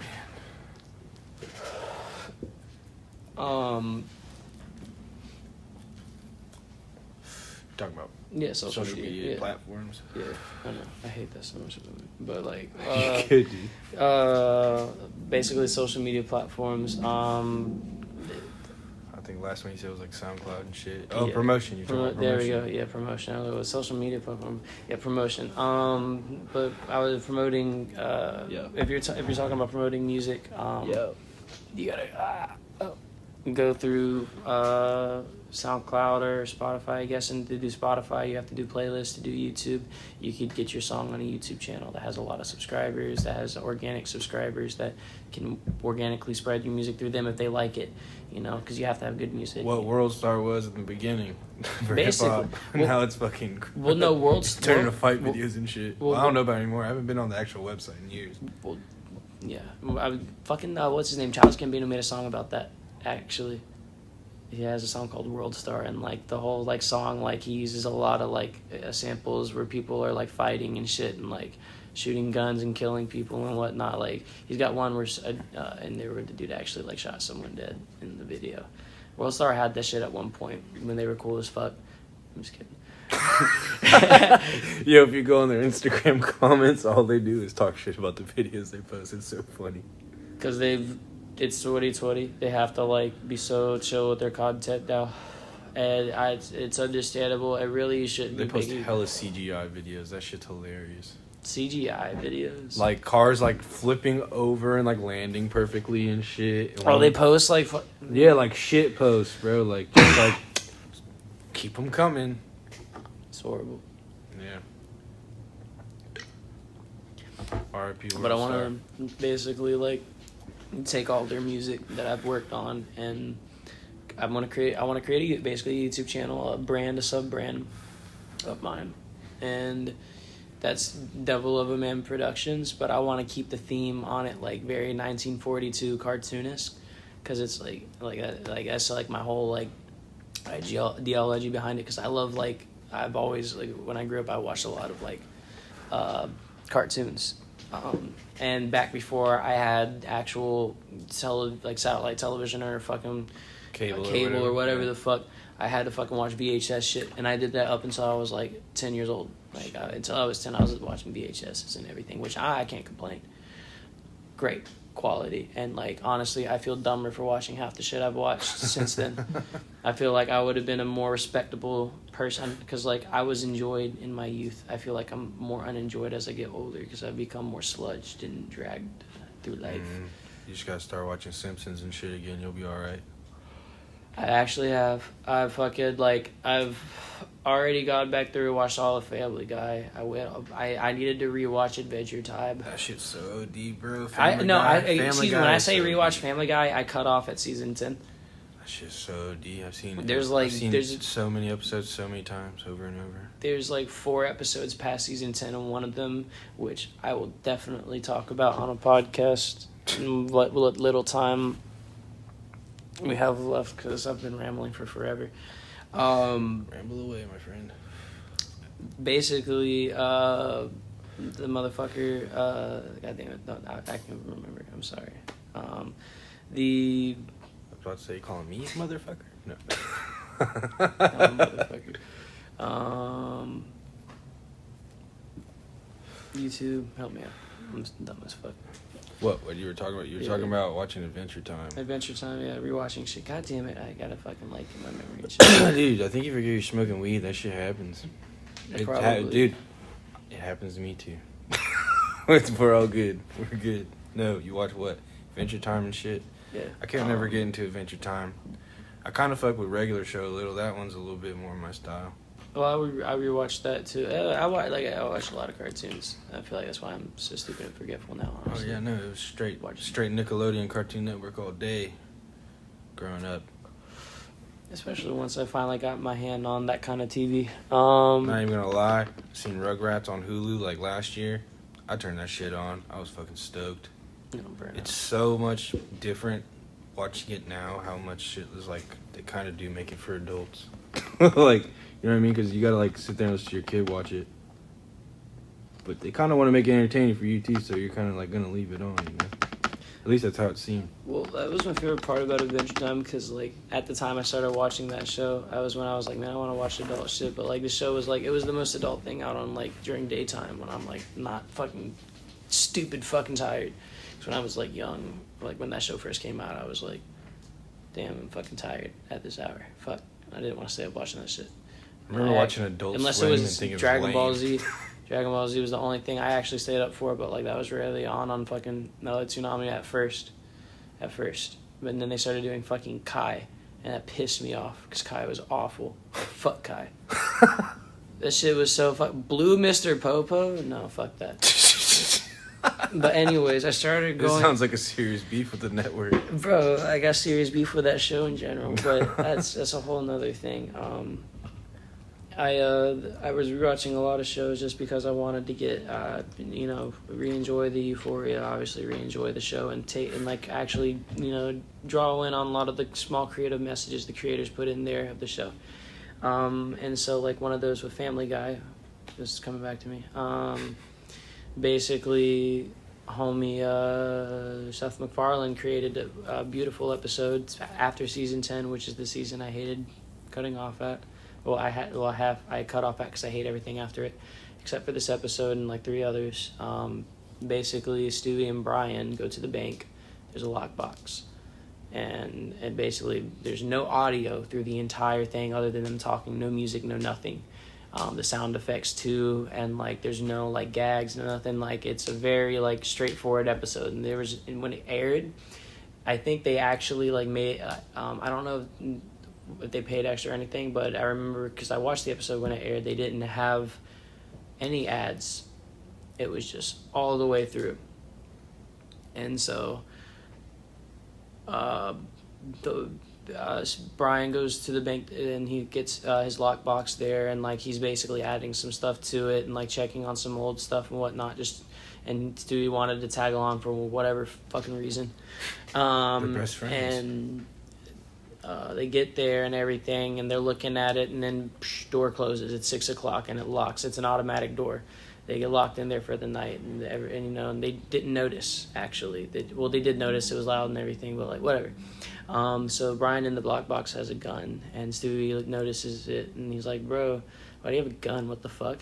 And he's like, "I don't know." And then he's like, "Oh, and you have a bottle of alcohol? What the fuck?" He's like, "Yeah." And he's like, "Oh wait, you have a bottle of alcohol? What the fuck? You holding out?" Oh, I kind of fucking remember this one. Yeah, and it was wine and shit, and like they got fucking wine wasted, which you can getting drunk on wine is different than getting drunk on other shit. You know that. Like, no, I do not know nothing about. Bro, what? You don't drink? You don't drink? You've never got drunk on wine? Bro, I've like had it while I had been drinking, but like I never like started on that and drank like a bottle or something. Wine. Like, I want to say this and this only because I don't want to tangent it, but wine, like, you can drink that and it's like getting high.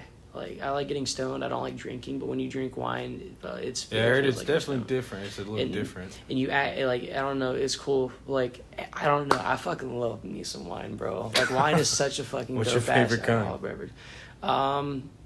There's this like, cause like, so Barefoot is horrible. Every single Barefoot is horrible except for one.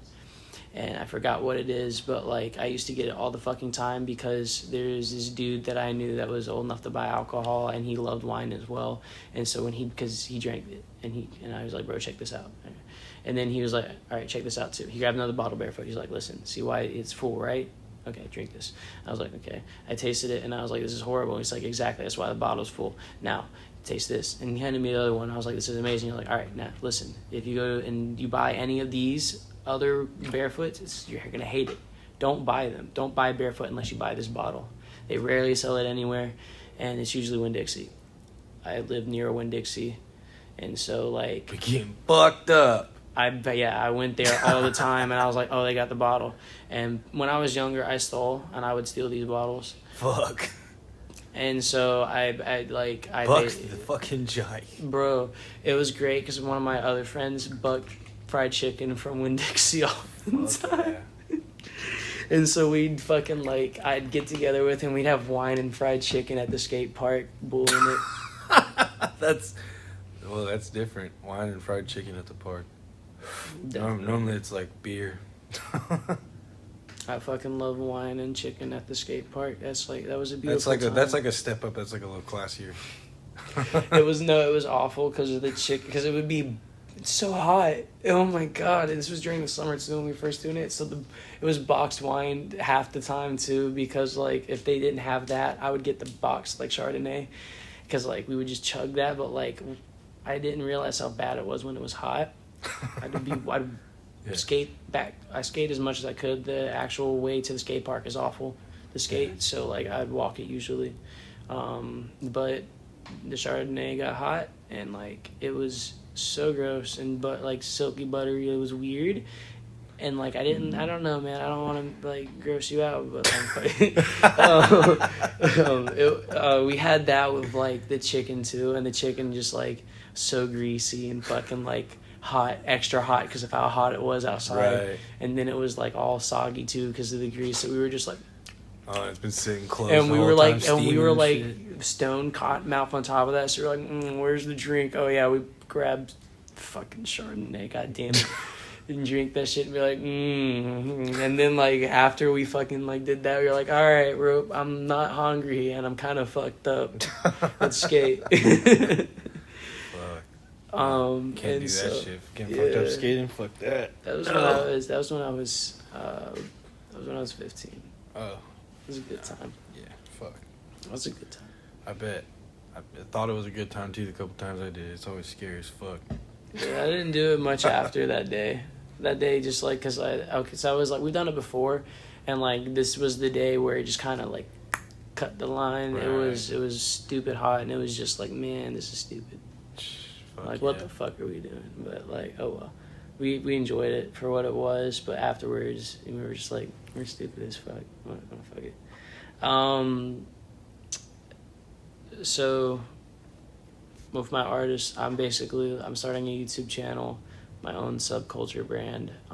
I'd like to use that to kind of like have a platform for my artists. I do graphic design on the Adobe software, on Photoshop and Illustrator. I've actually taken a lot of my own drawings and translated them onto Illustrator, so they're vectorized at that point. At that point, I can then use that drawing for y'all should know. Like I can print them out, and everything. Like I can print them out on paper, which I honestly wanted to talk to y'all at one point about, but I remember y'all saying that y'all had somebody that could do that, so I just didn't want to like barge too deep into it. I mean, yeah, that's a different conversation, but yeah. Oh, obviously, but like. So I want to take those skills and basically use them towards my artist. Yeah. I want to make videos, visualizers for their music and platform it, let the world, see it, and then in turn, hopefully help them get, fame off of it and like notoriety, what we seek when we put our music out. Not necessarily that, but like just people listening to us. And I really like a lot of the messages of a couple of my artists. One of them is T. Gibbons. I want to shout him out. He's so fucking creative. He's a father, and he has an album basically like. He has like a. Do you listen to Tech Nine? Have you heard of Tech Nine? Yeah, I know. Yeah, so like he's got like a not necessarily fast. I'm on speed, but like he's got like his sound. Like just in like tone and like like composure and so on, and his flow is unique. I like it because it's chill, and like you can jam it and it's not like too much, and so his lyrics are really creative. He's got song. He's a father. He's got songs for his daughters on his new project. And that song is really it's not necessarily deep, but like it's really cool. They're younger, so it's something for them as they get older. Right, that's tight. The album is also called Timeless, so I was like, oh, that's really cool. That's neat. And he's got 6 songs on there right now. He's got 2 more he's gonna work on. How many artists do you got? I work with quite a few, but a couple artists that I'm working with for this kind of stuff would be T. Gibbons, KC Hundo, 38 Sluts, and then those. And then one is also he's coming in to record tomorrow, The Spook,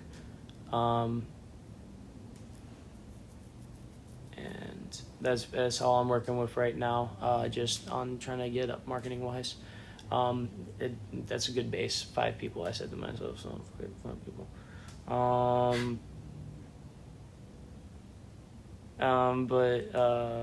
Yeah. That's like my idea right now, is to keep with those 5 people, and right. work with them. And as I get with artists, because like obviously, like, you know, there's money to be made, but that'll come in time. I'd like to see these people flourish. I'd like to see my music and my work get noticed. Right. At least at that point, I have base grounds. I do get paid, obviously, working with Short Fuse, which is really cool. Which I love the fact that I'm able to be, you know, stable and like and pay for things and do what I enjoy to do.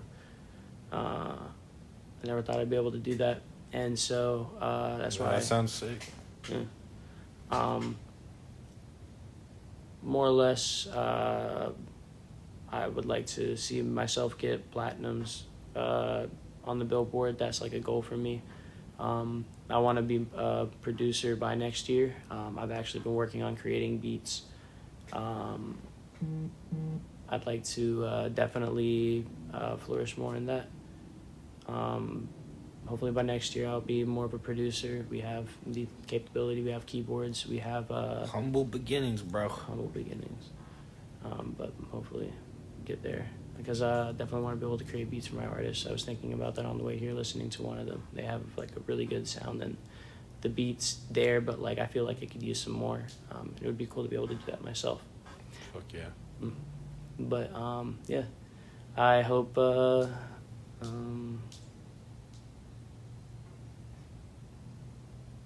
I'm sorry, I'm being really awkward right here. You're good. You're just being really stoned, I think.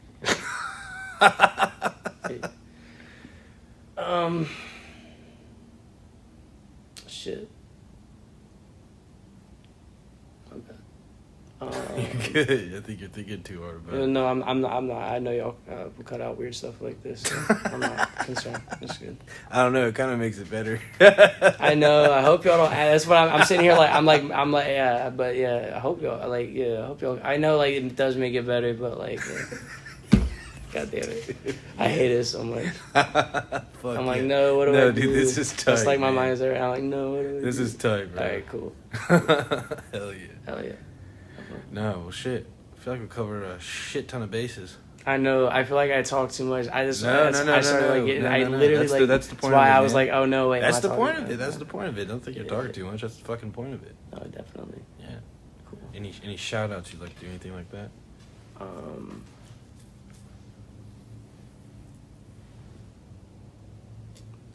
Besides all my artists, I'd like to shout out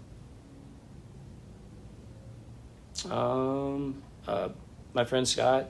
He was supposed to come and chill tonight. He probably would have made this a little bit easier for me. I was like, he hurt his arm, and so I kind of like, you know, I can't be like, you know, he's gotta stay at home, and like I told you about that. My friend Scott hurt his arm. Right. Yeah. We wanted to do this together. We actually, because like we watched your show at one point. He was like, "You should ask to be on there. Like that'd be really cool. You know, you should." And I was like, "Yeah, I know, but like." Well, yeah, you told me you actually watch it, so I was like, "All right, cool, yeah, I'll fuck with you." Yeah, which like I was like, that's so fucking cool. I was so excited. I was definitely really excited about it. And like when I immediately told him, I was like, "Yo," like I sent him a screenshot, like I want to be on Moff Talks. It's cool as fuck. And he was like, "Yeah, it's dope." And I was like, "So you're gonna be there?" Right? He's like, "Yeah, I'm gonna be there." So awesome, cool. So like. And definitely would have made things a little bit like less anxious for me. Yeah, nah, man, you just gotta chill. That's Hopefully. it. But I get what you're saying. No, I've definitely have had that situation come up before on here. So, not like what you know, but like people said it prior. You know what I mean? You're good there. No, you're just fucking chilling, talking, man. You don't gotta fucking. You're good, bro. Yeah, I know.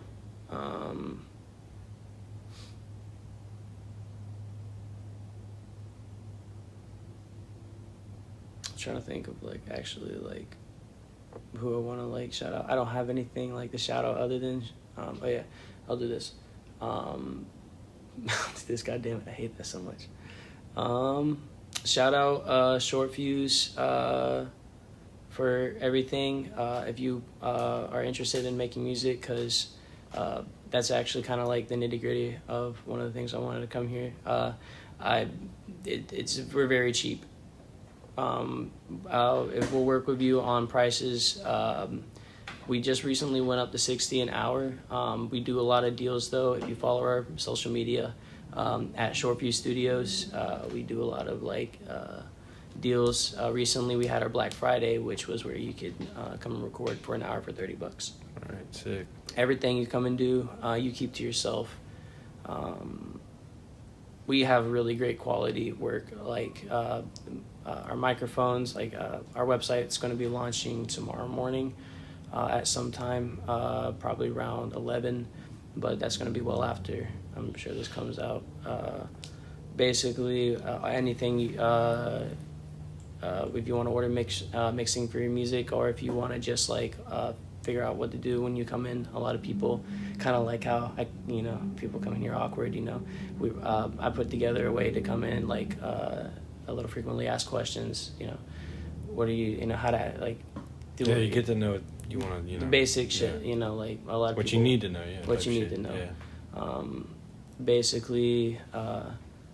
I'm working on. I've already started scripting out because like that helps me out a lot because I'm very forgetful. I started scripting out a little kind of like video series I'm gonna do in the studio on just some tips on what to think about when you're recording and so on.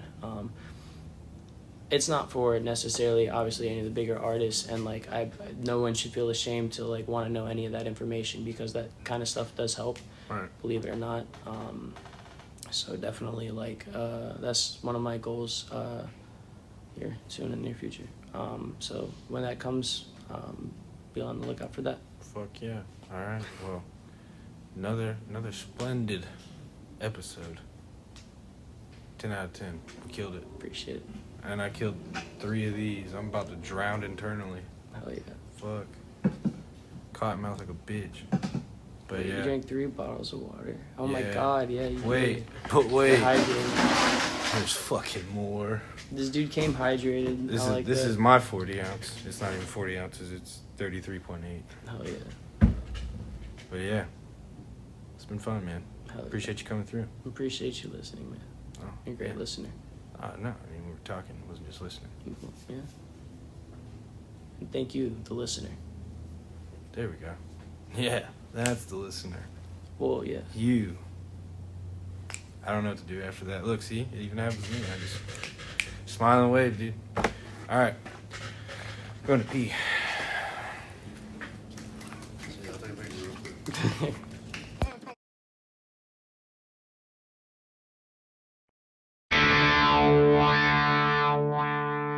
Moff Talks.